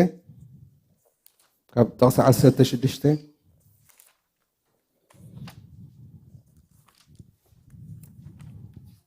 መልእኽቲ ጳውሎስ ናብ ሰብ ገላትያ ምዕራፍ 5 ቁጥሪ 16 ኣነስ ብመንፈስ ተመላለሱ እሞ ትንቢት ስጋ ኣይክትፍፅሙን ኢኹም እብለኩም ኣለኹ ስጋ ነቲ ምስ መንፈስ ዝፃረር ይምነ መንፈስ እውን ነቲ ምስ ስጋ ዝፃረር እዩ ዝምነ ነቲ ትደልይዎ ምእንቲ ከይትገብሩ እዚኣቶም መፃርርቲ እዮም ብመንፈስ እንተትመራሕኹም ግና ታሕቲ ሕጊ ኣይኮንኩምን እግዚኣብሔር ይመስገን ኣብዚ ንሰብ መን እዩ ንኣገልጋሊ መን እዩ ክንፈልጠሉ ክንመዝነሉ ንኽእል ቃል ተዋሂብና ኣለና ኣብዛ ሓቀይ ንነብስና እውን ክንፍትሸሉ ንኽእል ቃል እዩ እዚ ቃል እዚ ምክንያቱ ከም ስጋ أنس بمنفس تملالسوا مو تمنيت سجاي كتفتصمون يخوم بلاكم الله سجانتي مس منفس تسعرري منه منفس نتي مس سجات تسعرري زمنه نتي تدلي ومن تخيت جبرو زياتهم مسعررتيو بمنفس انت تمرحكم قناة حقي أيكونكمن سلزي جبري اتي جبري سجا جهوديو نسخة منزر رخصت عبدان أملخو تعوت تنقولا سلئي بأسي كني قطعة شارع مفللاي زرقرق قناعات قتلت سخران قويلا كمزز أمسل كالئون إيو اتوم كمزز أمسل زقابرون منقست أملا خمزي ورسوا كم تقدم زبالكو أقدمه እግዚአብሔር ተመስገን ይሁን አሕዋቴ እግዚአብሔር በመንፈስ ክንመላለስ እምዕደና ቅድም ንሕና ክንፍወስ ማለት እዩ ብድሕሪኡ ድማ ነቶም ምሳና ዘለው ሽማግለታት ዲዮም ነቢያት ዲዮም ፓስተራት ዲዮም እንታዮም ክነለልዮም ክንክእልካ ኣለና ሰዓብቲ አገልገልቲ ዘይኮና ሰዓብቲ መን ክንከውን ይጎይታ ፀዊዕና ሰዓብቲ ክርስቶስ ሰዓብቲ ክንከውን ስለዚህ ሰዓቢ ክርስቶስ ዘይገብረካ አገልጋል እንተዳ ሆይኑ ክትንቀቀሉ ክትክእል ኣለካ እንተ ኺልካ በትቃልቲ ክትሕዞ ክትክእል ኣለካ ሓዞ በትቃል እዝን ኣለዎ እዝን ካርየልካ ኣለኹ ዝሓወይ ክትምለስ ኣለካ ኣይቀበለካን ክኸውን ይኽእል እዩ እግዚአብሔር ተመስገነ ይኹን ስለዚህ አመፃ ስለዝበጽሐ ናይ ብዙሓት ፍቅሪ ክዝሕልያ ኢሉና ማለት እዩ ስለዚህ ዘለናዮ ዘመን እንታይ ይመስል አሕዋተይ ምሳይ ኣለኹም ዶ አኽቢደልኩም ደ ፓስተር እግዚአብሔር ይመስገን ስለዚህ ምልሲልና መንግስተ ሰማያት ንወዱ መርዓ ዝገበረ ትመስል ኢሉ ስለዚህ እቲ ክዳን አሕዋተይ ንሓና ንውልቂ ብውልቅና نأجلجلت النبيات نخل زملكات يو سلزي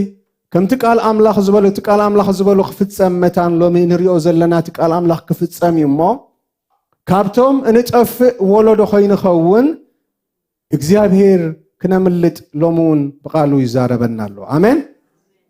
اكزيابهير استوم زملتو يقبرنا آمين يدقفنا آمين سماعتن تقبرتن تقال يقبرنا حواتي يكبرنا سحشنا سلازي لومي بتعمي زقر مني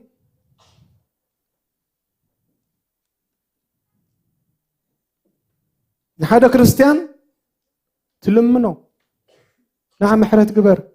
نعم خمز قبر نعم خمز قبر نو استخيا خاقو تلمن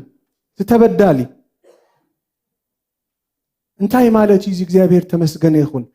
ሓደ ነገር ትማሊ ከብል ኮልኹ ይገርመን ነይሩ ንሕና በክርስቶስ ኢየሱስ እንታይ ረኺብና ኢና ናይ ዘለዓለም ጽድቅ ረኺብና ኣለና ሓቀይ ክርስቶስ ጻዕዳ ናይ ጽድቅ ክዳን ከዲኑና ኣሎ አሜን ግን ተኸዲና የና ዘለና ስለዚህ አመን ተኸዲኑ ዘሎ እዚ ጽድቅ እዚ ናይ ጽድቂ ክዳን ኣብ ስጋና ኢና ለቢስና ዘለና ሓቀይ ብስጋ ኮለና ኢና محرت رخيبنا ولود أملاك كنكون مسر رخيبنا حكي حجي سعدا خدان تخدينا لنا حكي أبزي تمالي قرمنا نير نكزيابير منفس كبلن نقوله نا لك إذا خداني تريوال لكم سعدا تخديني لكم دحرين جزاك خير كله زنتاي زخون دروك آخرس حجميرو خوني بترهاتي يرداكم دالله سلازي اكتيابير بود بكريستوس يسوس سعدا خدان كدينونا له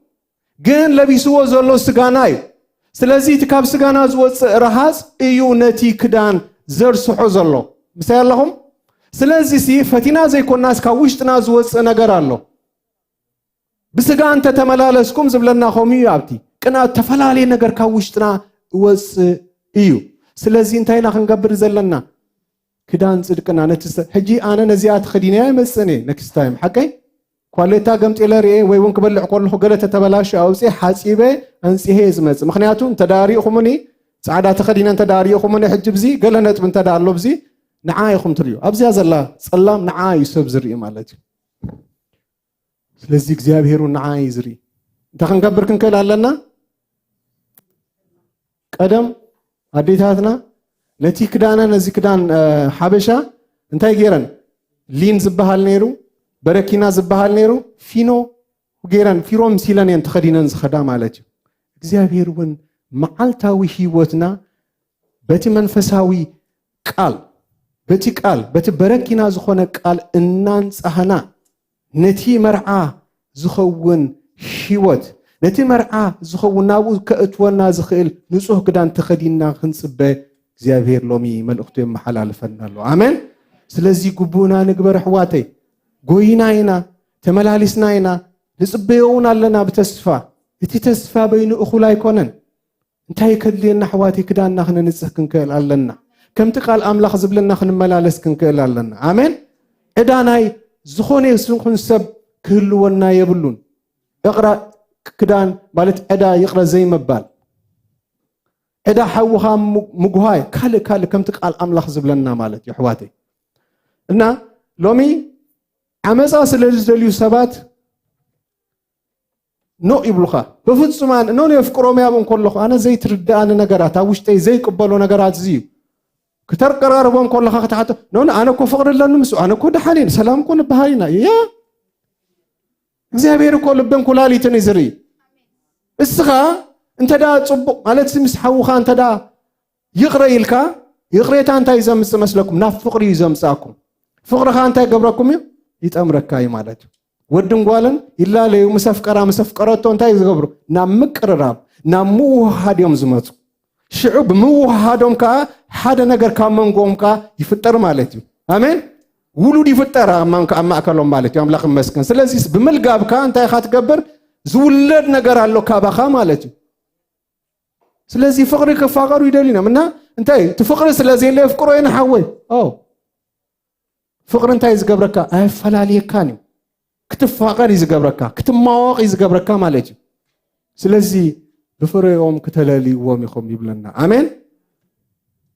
ብዛዕባኦም ኣይኮንና ንዛረብ ዘለና እሱ ክንጥንቀቐሎም እዩ ሎሚ ግን ንርእስና ከም ቃል ኣምላኽ ክንምርምራ ክንክእል ኣለና አሜን እንተዳ ልብና ኣዩና ቅድሚ እግዚአብሔር ክነውህ ክንክእል ኣለና እግዚአብሔር ምሕረት ክገብረልና ማለት እዩ ምሕረት ክንገብር ክድግፈና መታን ንሓውና ክነፍቅሮ ክድግፈና መታን ኣሕዋተይ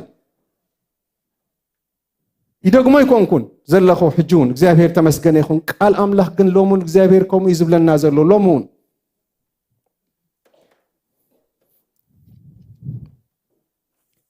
እግዚአብሔር ተመስገነ ይኹን አሜን ኣብ ራእይ ዮሐንስ ምዕራፍ 3 ጥቕሲ 14 ፓስተር ቴዲ ክትሕግዘኒ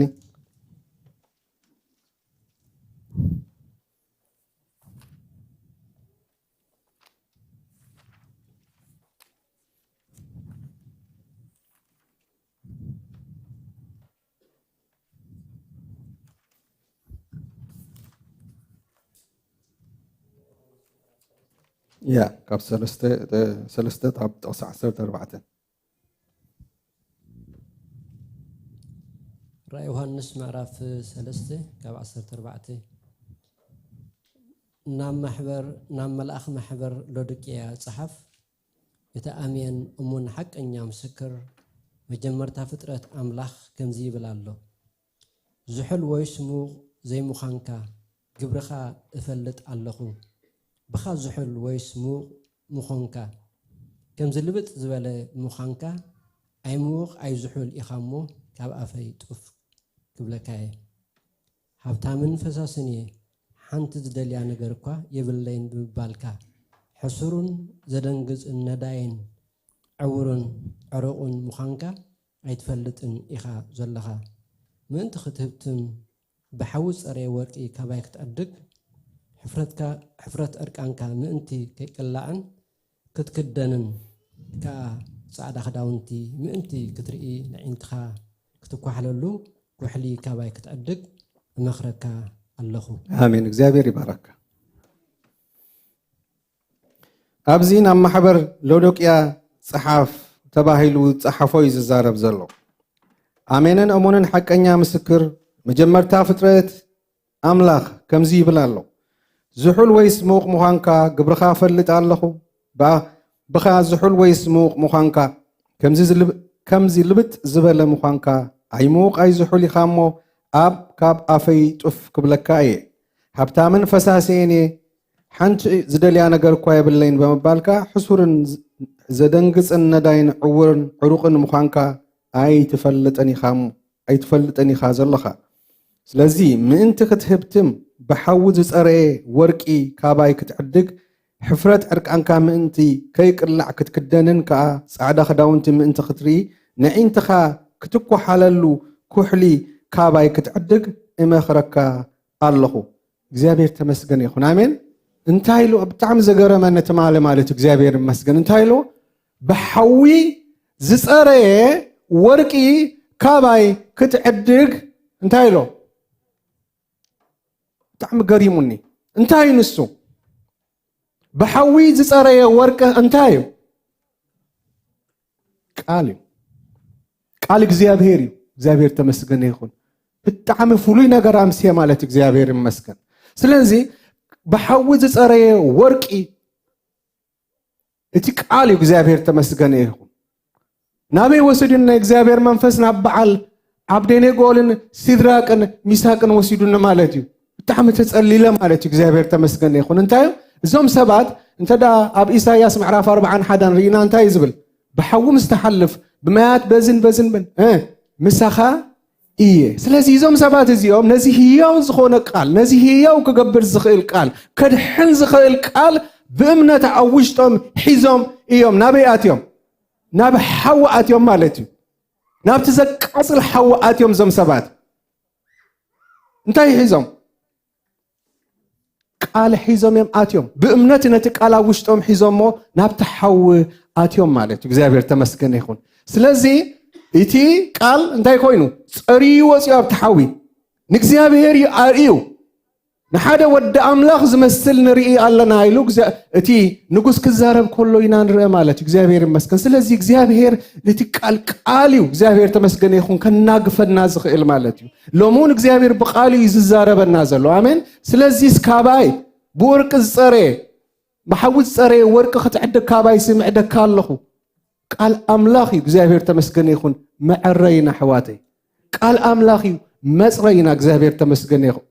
ስለዚ ማሕበር ለዶቅያው ናብዚ ከምኡ ተባሂላ ኣላ ማለት እዩ እግዚአብሔር ተመስገን ይኹን እናወዳእኩ እየ ስለዚ እግዚአብሔር ተመስገን ይኹን ኣብ ራእይ ዮሐንስ ምዕራፍ 22 ቁፅሪ 10 ዝብል ከምዚ ዝብል ቃል ኣሎ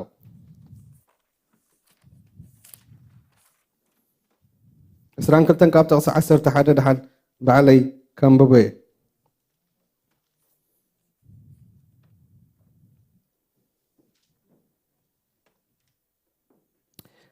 ድማ እቲ ግዜ ቀረባ እዩ እሞ ንቃል ትንቢት እዚ መፅሓፍ እዚ ኣይትሕቶሞ ድማ ክደጉመ እቲ ግዜ ቀረባ እዩ እሞ ንቃል ትንቢት እዚ መፅሓፍ እዚ ኣይትሕቶሞ እቲ ገፋዒ ኣዝዩ ክፋዕ እቲ ርኹስ ኣዝዩ ይርከስ እቲ ጻድቕካ ኣዝዩ ጽድቕ ጽድቂ ይግበር እቲ ቅዱስውን ኣዝዩ ይቀደስ በለኒ እንሆ ቀልጢፈ እመጽእ ኣለኹ ነፍስ ወከፍካ ከከም ግብሩ ክፈድዩኻ ዓስበይ ምሳይ ይብለና ኣምላኽ ተመስገን ይኹን ስለዚ ኣብዚ እንታይ ይብለና ኣሎ እቲ ገፋዒ ኣዝዩ ክፋዕ ኣሕዋተይ ሎሞን ኣብዚ ማሕበር ዘለኹም ይኹን ኣብ ካልእ ዘለኹም ከም ክርስቲያናት መንገድና ክንዕሪ እግዚአብሔር ይዛረበና ኣሎ ካብ መንገድኹም ካብ ሓሳብኩም ካብ መንገዲ ገዛእ ርእስኹም ክትምለሱ እግዚአብሔር ይዛረበኩም ኣሎ ከም ክርስቲያናት ሎሚ ዓመፃ ቤት ኣምላኽ መን ይሎ እቲ ኣብ ዓለም ዘሎ ኣብዝኻ መን ይሎ ሰብኣይ ንሰበይቱ ኣብ ቤቱ ይዕምፅ ዘገርም እዩ ኣካልካ ጥራሕ ክዳውንትኻ ውፂኻ ጥራሕካ ክትሪኤካ ዘይሓፈርካ ንጥራሕካ ዝሃብካያ ጥራሕኪ ዝሃብክዮ ነፍስኺ ኣሕሊፍኪ ዝሃብክዮ ዓመፃ ካባኹም ይክጅምር ካብ ቤት ኣምላኽ እቲ ምፅራይ ክጅምር ስለዚ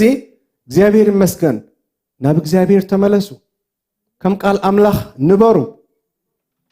ዓመፃ ይኣክል ሎሚ እግዚአብሔር ተመስገን ይኹን ዓመፃ ይኣክል ሎሚ ሃሌሉያ እስኪ ክንጽልይና እግዚአብሔር ይመስገን እስኪ ኣብ መንፈስ ጸሎት ክንኣትዊና ሎም ኣሕዋተይ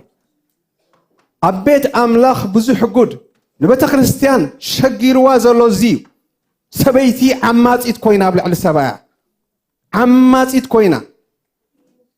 فرحي يلن سبعي عماص خوينو قبل الحدارو عماصي نتاز ولدت له سبيتي نتا كلن تنا ذهبتو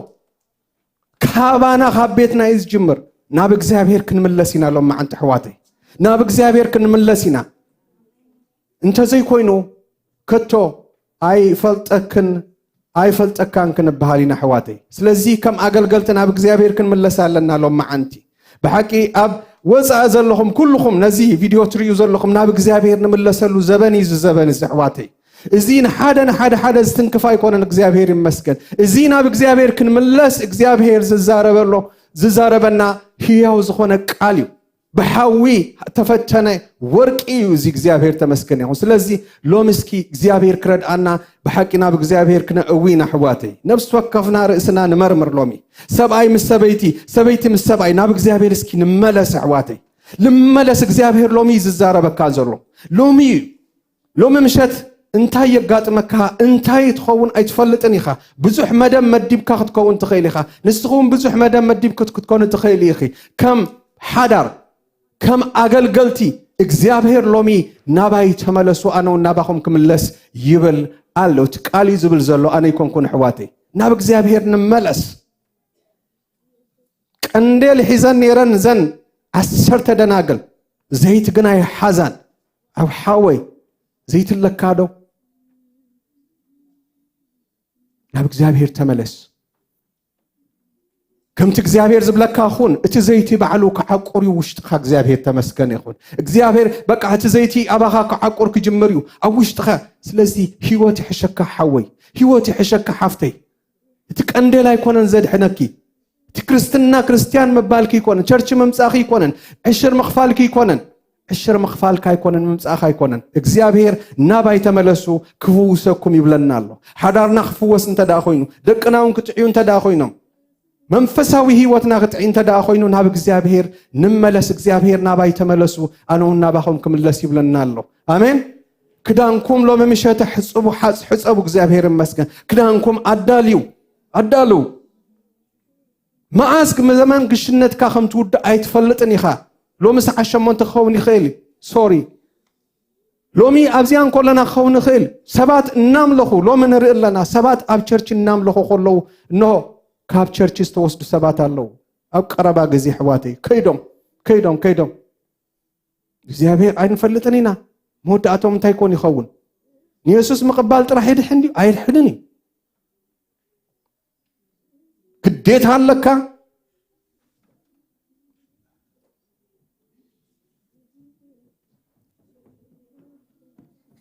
You have responsibility. You have right and responsibility.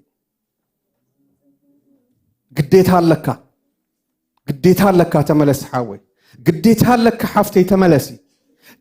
ناب እግዚአብሔር اتي املاخ ابوتاتك ابراهام اسحاق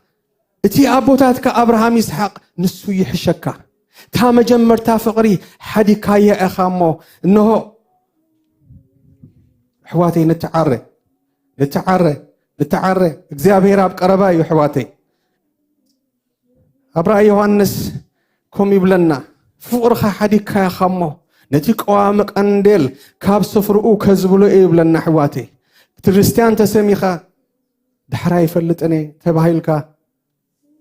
ከምተን 5 ደናገል ዋጋ ከፊለኔን 10 ዓመት ኣብ ክርስትና ፀኒሕካ ክትከውን ትኽእል ኢኻ 30 10 15 ብዘይገድስ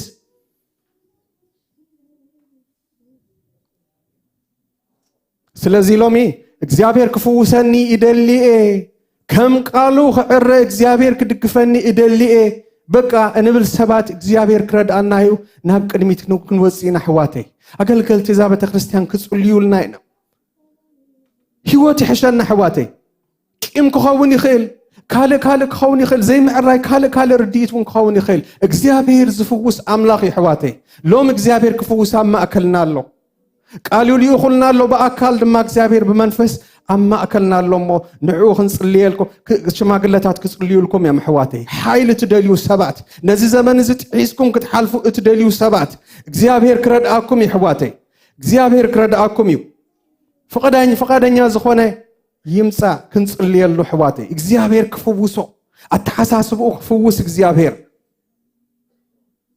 أتحساسبها إجزابير كفوس يدليك كالله لو محواتي كينيو تقال شماغلتاتون زيتنا لخيو كتصليو لكم يوم إجزابير تمسكن يخون سلازي فقادنيا أنت اللو سب كفوس إجزابير كرد أن نزمان زمان زيت حيسك حلف إدلي إجزابير كرد بقى كرد أن إدلي زبل سب إجزابير يسفوس حواتي إجزابير يقرأ زبل لب زهب إجزابير مسكن إجزابير من قدنا خنا حري زدق فنا نيمود داتا تسوي تسوي حواتي نيمود داتا تسوي تسوي تفوسي إنه الله اتفوسي موساد ما ناتي ناتكم من قدي حواتي اسكي باستر شما قلتات اسكي كنصلي له بينا نزو محواتنا اغزابير ما اكلنا له خفوس اغزابير كتاتيكم بحج نزلو هيوتكم اغزابير كفوس اما اكلنا له حواتي سلازي اسكي كنصلينا حافلنا خالوت اغزابير تمسكن يكون حاف كنبلينا እግዚአብሔር ይመስገን በዝጋጣም ዝውን እግዚአብሔር ይመስገን እነሆ እግዚአብሔር ክረድ አኒ ወራሲ መንግስቱ ኸውን የዝደል ሰብ ዝደሊ አም መንግስቱ ከአቱ ደሊ ዝብል ሰብ እንተ ዳአሎ ኮይኑ ንቅድሚት ይውጽእ ሃሌሉያ ቶም ካልኦት ግን በሐቂ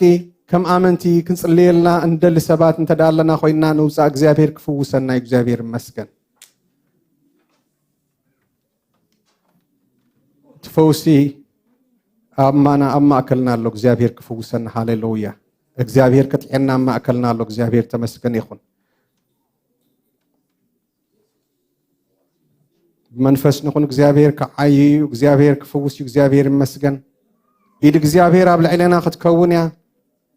بقالوا تزارب أملاخ نفس وكفنا أمرنا خطعي إجزابير من قدنا خطعي كفوس إجزابير مسكن لبنا ندال ولو ولا بززلنا يخوينا لبنا إجزابير ندالو حواتي إجزابير كفوسيو إجزابير منفس كفوسنا يو كتنكفنا يو بززلنا يو إجزابير كعي إجزابير تمسكن يخون منفس إجزابير نفس وكفنا ختنكف ما أكلنا يو آمين هاليلويا هاليلويا نتصباب يون إجزابير نتصباب يون إجزابير مسكن نسباي ترأيو نسباي تتصبيو كاب سباي تتصبيو حواتي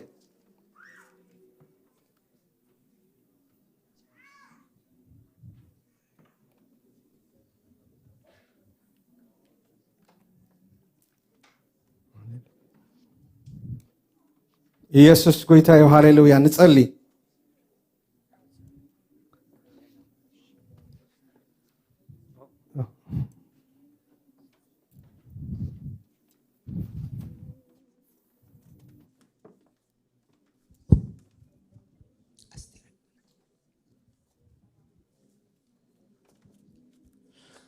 እስኪ ንሓብትና አስቴር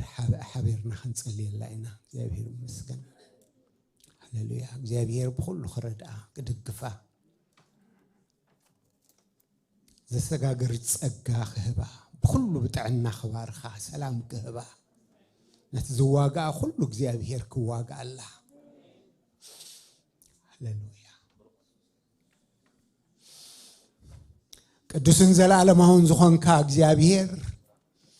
በጎይታ በኢየሱስ ስም ነመስግነካ ኣለና نتزمعدني እግዚአብሔር እባርኾ ከምዝተባሃለ በቃልካ ስለዝማዓድካና በቃልካ ኸዓ እግዚአብሔር ከተቀናዓና ከተዳልወና ስለዝፈተኻ ክብር ንህበካ ኣለና ሕጂኻ እግዚአብሔር አምላኽ ለምኑ ኸዋሃበኩም ድለዩ ክትረኽቡ ኢልካና ኢኻሞ ብምኽንያት ሓብትና አስቴር ነት ኽቡር ሽምካ ንጽዋዕ ኣለና አብስምካ ፈውስሎ አብስምካ ኃይልሎ አብስምካ ረድኤት አሎ አብስምካ ምንጋፍ አሎ አብስምካ ጸጋ አሎ በጎይታ በኢየሱስ ስም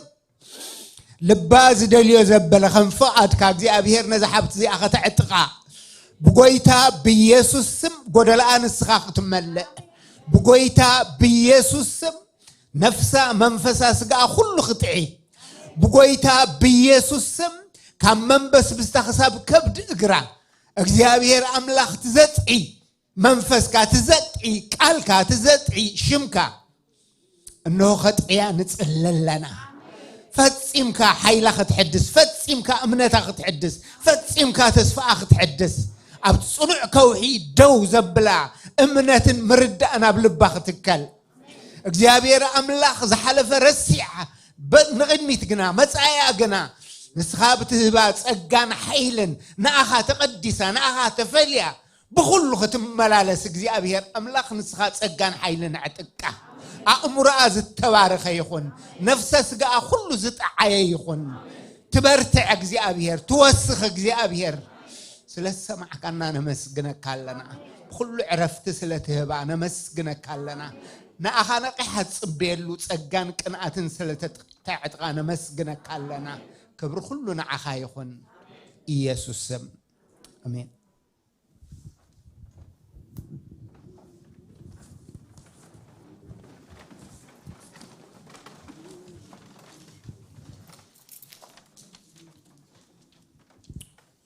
ኢየሱስ ጎይታይ ከመይ ጸኒዕኹም አሜን እግዚአብሔር ሰናዩ ነቲ ዝምዕደና አምላኽ ንባርኾ እግዚአብሔር ሰናዩ ቃል ሰዲዱ አሕወዮም ካብ ጉድጓዶም ድማ እናገፎም ይብል ቃል እግዚአብሔር ኩሉ ጊዜ መናገፊ ክብርና አምላኽ ኦኬ እምበር ናብቲ መወዳእታ ገጽና ንኸይዳለና ሓደሽቲ ኣጋይሽ ንመጀመርያ ዝመዓልቲ ዝመጻኹም እንድሕር ኣለኹም ወይ ከዓ ድሕሪ ብዙሕ ጊዜ ዝተፈለኹምና ይድር ኣለኹ ድሮ ለዚ ሰላም ክብሉና ዝተሃወኹሎ ክብርና አምላኽ ሰላም ክትብሉና ኢኹም ሓደሽቲ ሰባት ዝመጻኹም ካበይ ከም ዝመጻኹምን ሽምኩምን ክትነግሩና ኢኹም ክብርና አምላኽ ዲያቆናት ኣበለኹም ኣብዚ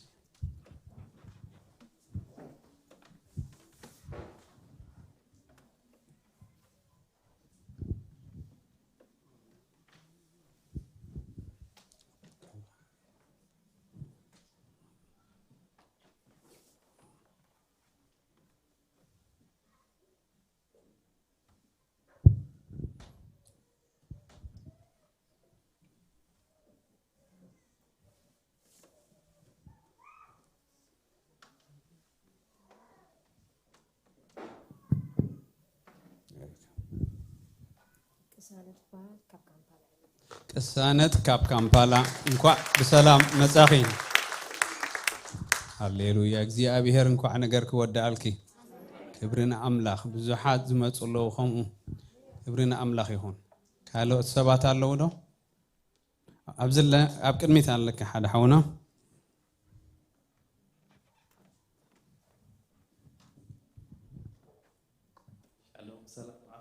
አሜን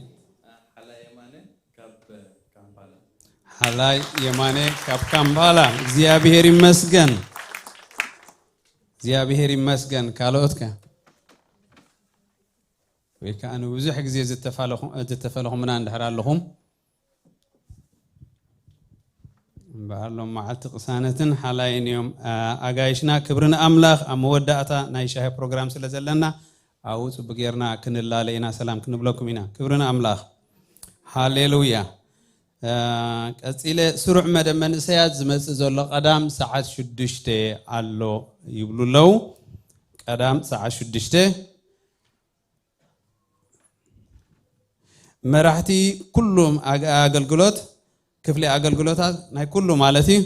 ከምቲ ዝተሓበረ ኣቀዲሙ ናይ 2024 2024 ውጥንኩም ሎማዓልቲ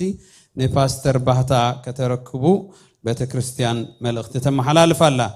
መራሕቲ ኣገልግሎታት ኩላትኩም ውጥን 2024 ማለት እዩ ኣብ መወዳእታ ሓዘን ክትበጽሑ ንትደልዩ እቲ ኣብ ናይ ሓውና ሰሎሞን ኣስፋሃ ምሳና ዝነበረ ብዚ ሓደ ግዜ እውን መስኪሩ ወፂ ነይሩ እዩ ትዝክርዎ እንተሊኹም ምሳይ ኣብ ባይብል ስታዲ ይሓብር ነይሩ ምሳና በቀረባ ዝፈልጦ አምላኽ መወዳእቱ ዘጸበቀሉ ሰብ ይብሉ አነ አምላኽ መስገን አምላኽ መወዳእቱ ዘጸበቀሉ ሰብ አዚ ዓሪፈ ማለት ወፂዩ ትዝክርዎ ተኾንኩም ኣብዚ መፂ መስኪሩ ነይሩ ሰሎሞን ኣስፋሕ ሓውና ግና ገሹ ቀኒዩ ምስተመልሰ ኣብ ሆስፒታል ሓሚሙ ቀኒዩ ሕጂ ናብ ጎይታ ኸይዱ ሎ ተፈሊና ኣሎ ስለዚህ ንቤተሰቡ እግዚአብሔር ከጸናንዖም ክትበጽሑ ንትደልዩ እቲ ሜይን ኢንተርሴክሽን ቀንዲ መራኸቢ ዳፍሪን ኤንድ ኤግሊንተን እዩ ዘሎ ኣድራሻ ኣብ ቫይፐር ፖስት ኮይኑሎ ተሓቢሩሎ ማለት እዩ ሎም መዓልቲ ምብፃሕ ይከኣል እዩ ኣብ መወዳእታ ምውፋይ ቆልዑ ኣለና ሳሙኤልን ሄለንን ናብ ዝገጽኩም ክትመፁ ሕብረኩም እየ ፓስተር ሓወይ ሓንቲ ላስት ዋን ዝመፀት ኣላ ንእሽተይ From Kids Ministry Blue Law, we have announcement for Christmas program. Please. እሺ ካብ መጽ ዘሎ ከመይ ጸኒሕኩም ናይ ደቅና ክሪስማስ ዘብዕሉ ዓመት ብሓንሳብ ተዳልዮም ዝዝምሩሉ ቃል ኣምላኽ ዘካፈሉ ግዜ ስለ ዘሎ ዲሰምበር ማለት 9 ማለት ካብ ሰዓት 3 ጀሚሩ ብፍላይ ነቶም ካብ 14 ታሕቲ ዘለው ደቅና ንዖም እቲ ፕሮግራም ኩላና ውን ኣድማቴና ምክንያቱ የልዮም ይሰብ ክሰምዖም ንሰሙን ባዕሎም ንባዕሎም ክገላገሉ ተኽኢልና ግን ኩላና ንምፃእ ኣብቲ ፕሮግራም ምስ ደቅና ንምፃእ ንካፈል ነቶም ዓበይቲ ውን ክመፁ ኣድማትዮም ተዳለወ መደብ ኣሎ ማለት እዩ ዲሰምበር 9 ሰዓት 3 ልክዕ ተባረኩም እሺ ኣምላኽ ባርካ ከመይ ውዒልኩም ክብርና ኣምላኽ ይኹን መዘምራን እግዚአብሔር ይባርኽኩም በምልኾ ብጣዕሚ ጽቡቕ መሪሖምና ጽቡቕ ኣምሊኽና ሓውና ናታንካ እግዚአብሔር ይባርኽካ ኣምላኽ ዝተመስገነ ይኹን ከምቲ ዝበሎ ትርር ዝበለ እንድዩ ግን ጽቡቕ ኢኻ ርእስኻ ክትርኢ ዝገብረካ ቃል እግዚአብሔር ይመስገን ክብርና ኣምላኽ ይኹን ርእስኻ ናብ ምርኣይ ዘምፃእካ ነገር ኩሉ ሰዓት ጽቡቕ እግዚአብሔር ይመስገን ዘመን ካውዳእ ስለዘሎ ህድእ ኢልና ርእስና በተቃልካ ክንመዝን ፍቃድ ኣምላኽ እዩ ክብርና ኣምላኽ ይኹን እወ እቲ ሓደ ናይ ተስፋ ቃል የካፍል እቲ ሓደ ከዓ ከምኡ ናይ ተግሳጽ ቃል የካፍል እቲ ካልእ ከዓ ካልእ እቲ ውህበት በበይኒ እግዚአብሔር ዝተመስገነ ይኹን ንኩሉ ከዓ ልብና ስፊሕና እግዚአብሔር ሎም እንታይ እዩ ዝብለኒ ክንብል ከዓ ፍቃድ ኣምላኽ እግዚአብሔር ይመስገን በዓል ፓስተር ግርማይ ብዙሕ ኣይተሓጎስን ዘለዎ በኣና እዛ ኣብዚ ፎርም እዛ ኣብ ቫይበር ፖስት ጌርና እያ ዝቐነና በቃ ሒደት ሰብ እዩ ምናልባት እንተወሰደት ክፍት ኣቢልኩም እንተርእኹማ ኣብ ሓንቲ ደቂቕ ክትውድእዋ ትኽእሉ ኢኹም ኣብ ሓንቲ ደቂቕ ስለዚ ንዕኦም ከዓ ዓባይ ሓገዝ እያ ነቲ ፋይናንስ ክሰርሑ ኣድራሻኹም ክፈልጡ ሽምኩም ብዝግባእ ክፈልጡ ኣለና እንዲሽም ትንሕና እቲ ናይ ኣባልነት ኣለና ግን ብዝበለፀ ጽሩይ ምስ ሲኣርኤ ዝተሓሓዝ ምስ ታክስ ሪተርን ከዓ ዝተሓሓዝ ስለ ዝኾነሲ ንዓኻትኩም ክጸፈልኩም ምእንቲ ስለዚ ኣብታ ቫይበር ሓንቲ ደቂቕ ወሲድኩም ምናልባት ንሽገር ሰባት እንተሊና ኣብ ጎንና ዘሎ ሰብ እዚ ኣግበረለይ ክንብሎ ንኽእል ኢና ሻሃና ሰተና እሞ انت سمعكم انت جبركم تصبغي او እግዚአብሔር ይባርኽኩም حراي لومي زوفي قول علنا ابزي ازمرعنا يوم دقنا انديوم እግዚአብሔር ከአባሪኽዎም ቦላድ ክብርና አምላኽ هو حاونا سامن مس هيلنن ማዕዛን ቋ ሓጎሰኪ بخل يزبارخك زلوا بزب مرعى بزخاء كبرنا أملاخ خون زابير مسجن نعها السخي زابير مسجن والكم قاعد حن مساكم أملاخ مسجن انتايو ولاد ذهب زابيري نتولد ذهب أملاخ كأن سخاء هيبكاني إلكا مأمانك عبنا جاريو سلازي زي موفاي حدا أملاخ تمسجن لي زي مسجن أبزي وسيك أولاد كهتوف خلخاسي أملاخ كم ذهبك تأمنا لها تفتراو بسرعة كم زماس خم ترانا جر زي كونس أجزي أبيهر فتيو أجزي أبيهر فليتو እግዚአብሔር بعلامه خمس هبك ترديك زمص زبونو خاطقول عب فرحات እግዚአብሔር كنبر نعخاز عرفنا املاخ زخبر كخون ما انتي نتخلو زخل ذهبك أملاخ مليسكا خطوبو مفقد كبر نغاريو حانت قال كان ببمو نابتي قدوس سرعات كن سجرينا انه ولد وهبت እግዚአብሔር يوم فرخر سخا عصبيو كم تابي جغنا زلو فلاصا ولد نسنتكم يوم ولدبو بأم زمل سبعي بصيو أبدجة مسألاتين تتزاربوا أي حفرون يوم يبل እግዚአብሔር مسجن ولد وهبت እግዚአብሔር يوم أملاخ مسجن وهبت እግዚአብሔር كبوريو እንቋዕ እግዚአብሔር ከም ዝበለ ውላድ ሃበኩም ክብርና አምላኽ ይኹን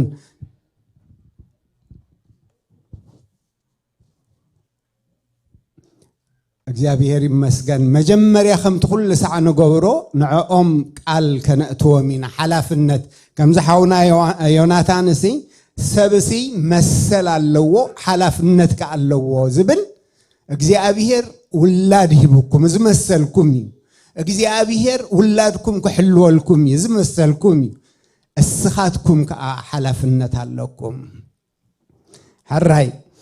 ولادكم كاب غويتا زتوهب هياب مخانودو تأمنو زيابير يبارككم ولادكم بقال غويتا خسكسكم بمعباي غويتا يسوس مدحاني مخانو كسع زفلت نممرحدو قال تاتو زيابير يبارككم ولادكم بأمرون بسجان بزدلو خلو قبو كنكن بمقبار حلفنتكم نمفص امدو قال تاتو እግዚአብሔር ይባርኩም ولادكم بمنفساوي هيوتو نعبيخ خيدن بقال እግዚአብሔር ጸኒዑ ክርከብ رؤسون አገልግሎት ኩፊ በመምራሕን በመተበባዕን ከተዕቢይ ወዶ ቃል ተአቱ እግዚአብሔር ይባርኩም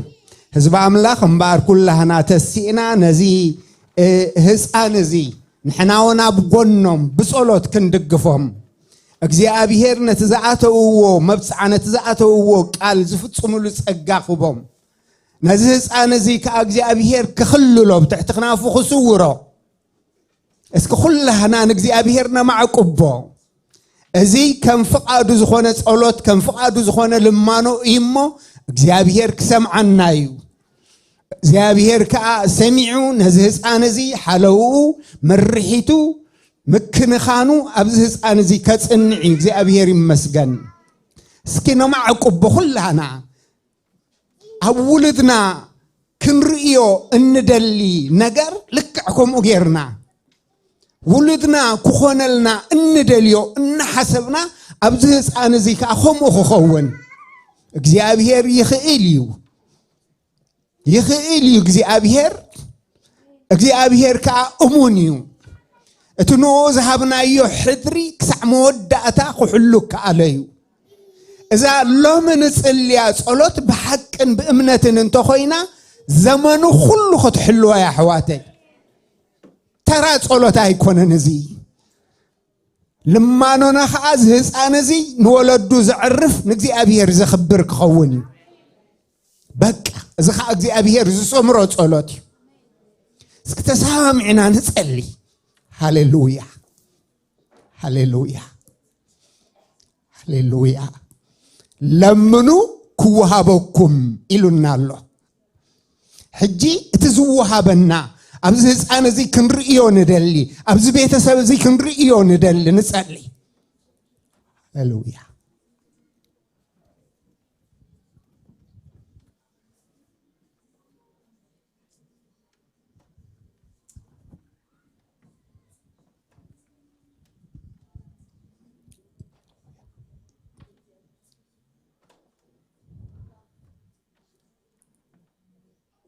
እግዚአብሔር አቦናን አምላኽናን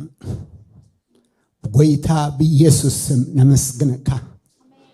ነለንን ሐውና ሳምን ክትባረኹም ስለዝፈተኻ ቤቶም በፍቅር ስለዝጠመርካ ነዛቤት እዚ አመራሒ አንስኻ ክትከውን ስለዝፈተኻ በዘድልዮም ኩሉ ንስኻ እሙን ኩንካ ትባረኹም ስለዘለኻ ከም ዝበለ ህፃን ከአንስኻ ስለዝደገምካዮ نحبتناون بتعنا سلزبارخ كايا كمز بسلام هسان كتحقف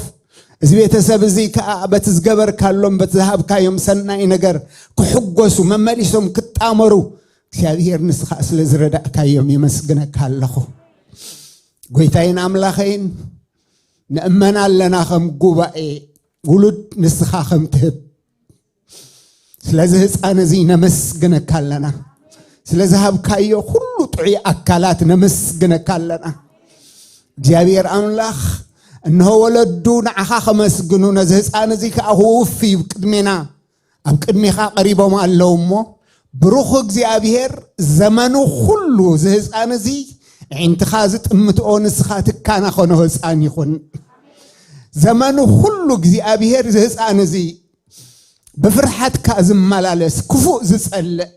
نعها زفكر نولدو زخبر انه برهانو دميق وزوص نزا مدر نبرخت نزا محبرك ان عرفتي زخون كخون እግዚአብሔርና አኻነ ማዕቅቦለና እንልምኖ አዝዩ ዓብይ እኳ እንትኾነ ንስኻ ግን ከም ትኽእል አሚንና ንጽልለና እግዚአብሔር ካብዚ ህፃን እዚ ሰናይ ነገር ይውፃእ ካብዚ ህፃን እዚ እግዚአብሔር አምላኽ እነሆ ንስኻ ትኸብረሉ እዛ ምድሪ ከዓ تبارخلو إذا محبر تتصانان علو نجار يوسع نبلالنا جزي أبيهر ويتهين أملاخين كابهس أنو تجمير كاملكت دحان كتقبرلو فرحات كا أبلبو ختنبر جزي أبيهر نخبرخا خت قدسو نسخا خت وننو جزي أبيهر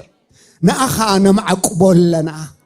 إنه بحاو منفسك أخذ كسره بسلطان سمك أخذ كله كاب كل خفوق زرع علم زرع سيطان نسخ أخذ باله جابير أملاخ تحتي لون ولد دوز جزاء جابير أملاخ وزحت كأن برخت كتقبرونا أحلفنا نهبول لنا قويتين أملاخين بتعنا التبارخي يخون بسلام زد تبارخي يخون أكالاتو بسرعة أجزي أبيهر أملاخ الناوسخي يخيت أمرو زد تبارخي يخون زي أبيهر السمع كاننا نمسجنا كلنا وللدخاء بكل حجون أجزي أبيهر أملاخ فقرم الناوسخي خيت بسلام كأخذ أمرم نزهز أنا زي كأتخ قبرو إلهم قال زأت أوز قبرو لتسجان حيلا كتعتقهم رأينا خونو خسكي سم كعبيوه حلفاس خونا نجر بفرهات كعبيوه خمهروه خمعدوه نأخا أحلفنا نهبا مالنا سلسة مع كنا نمسجنك كفر خلو بسماينا مدرن نعخا يخون بإيسوس سم أمين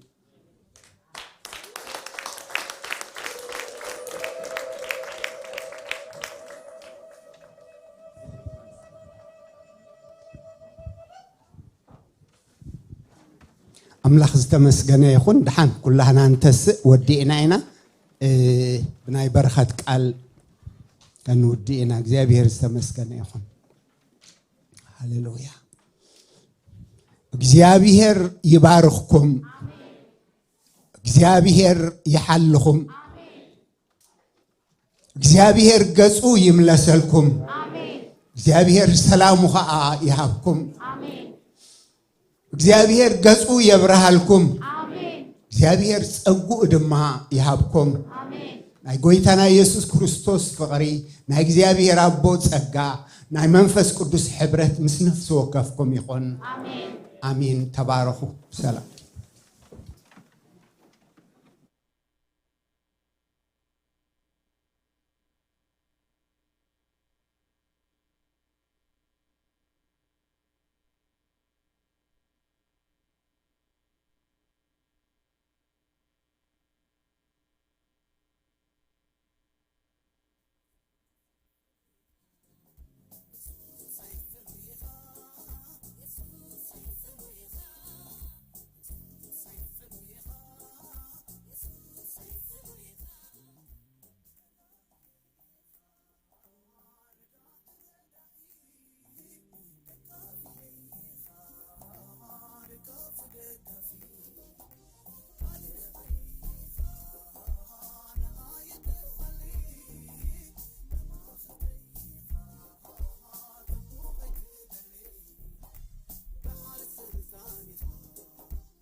كم زبل قالوا زبرقق ليسوس آمينو تصوروا يلكس كم قمت تبتينو نعجوها حوي نعجو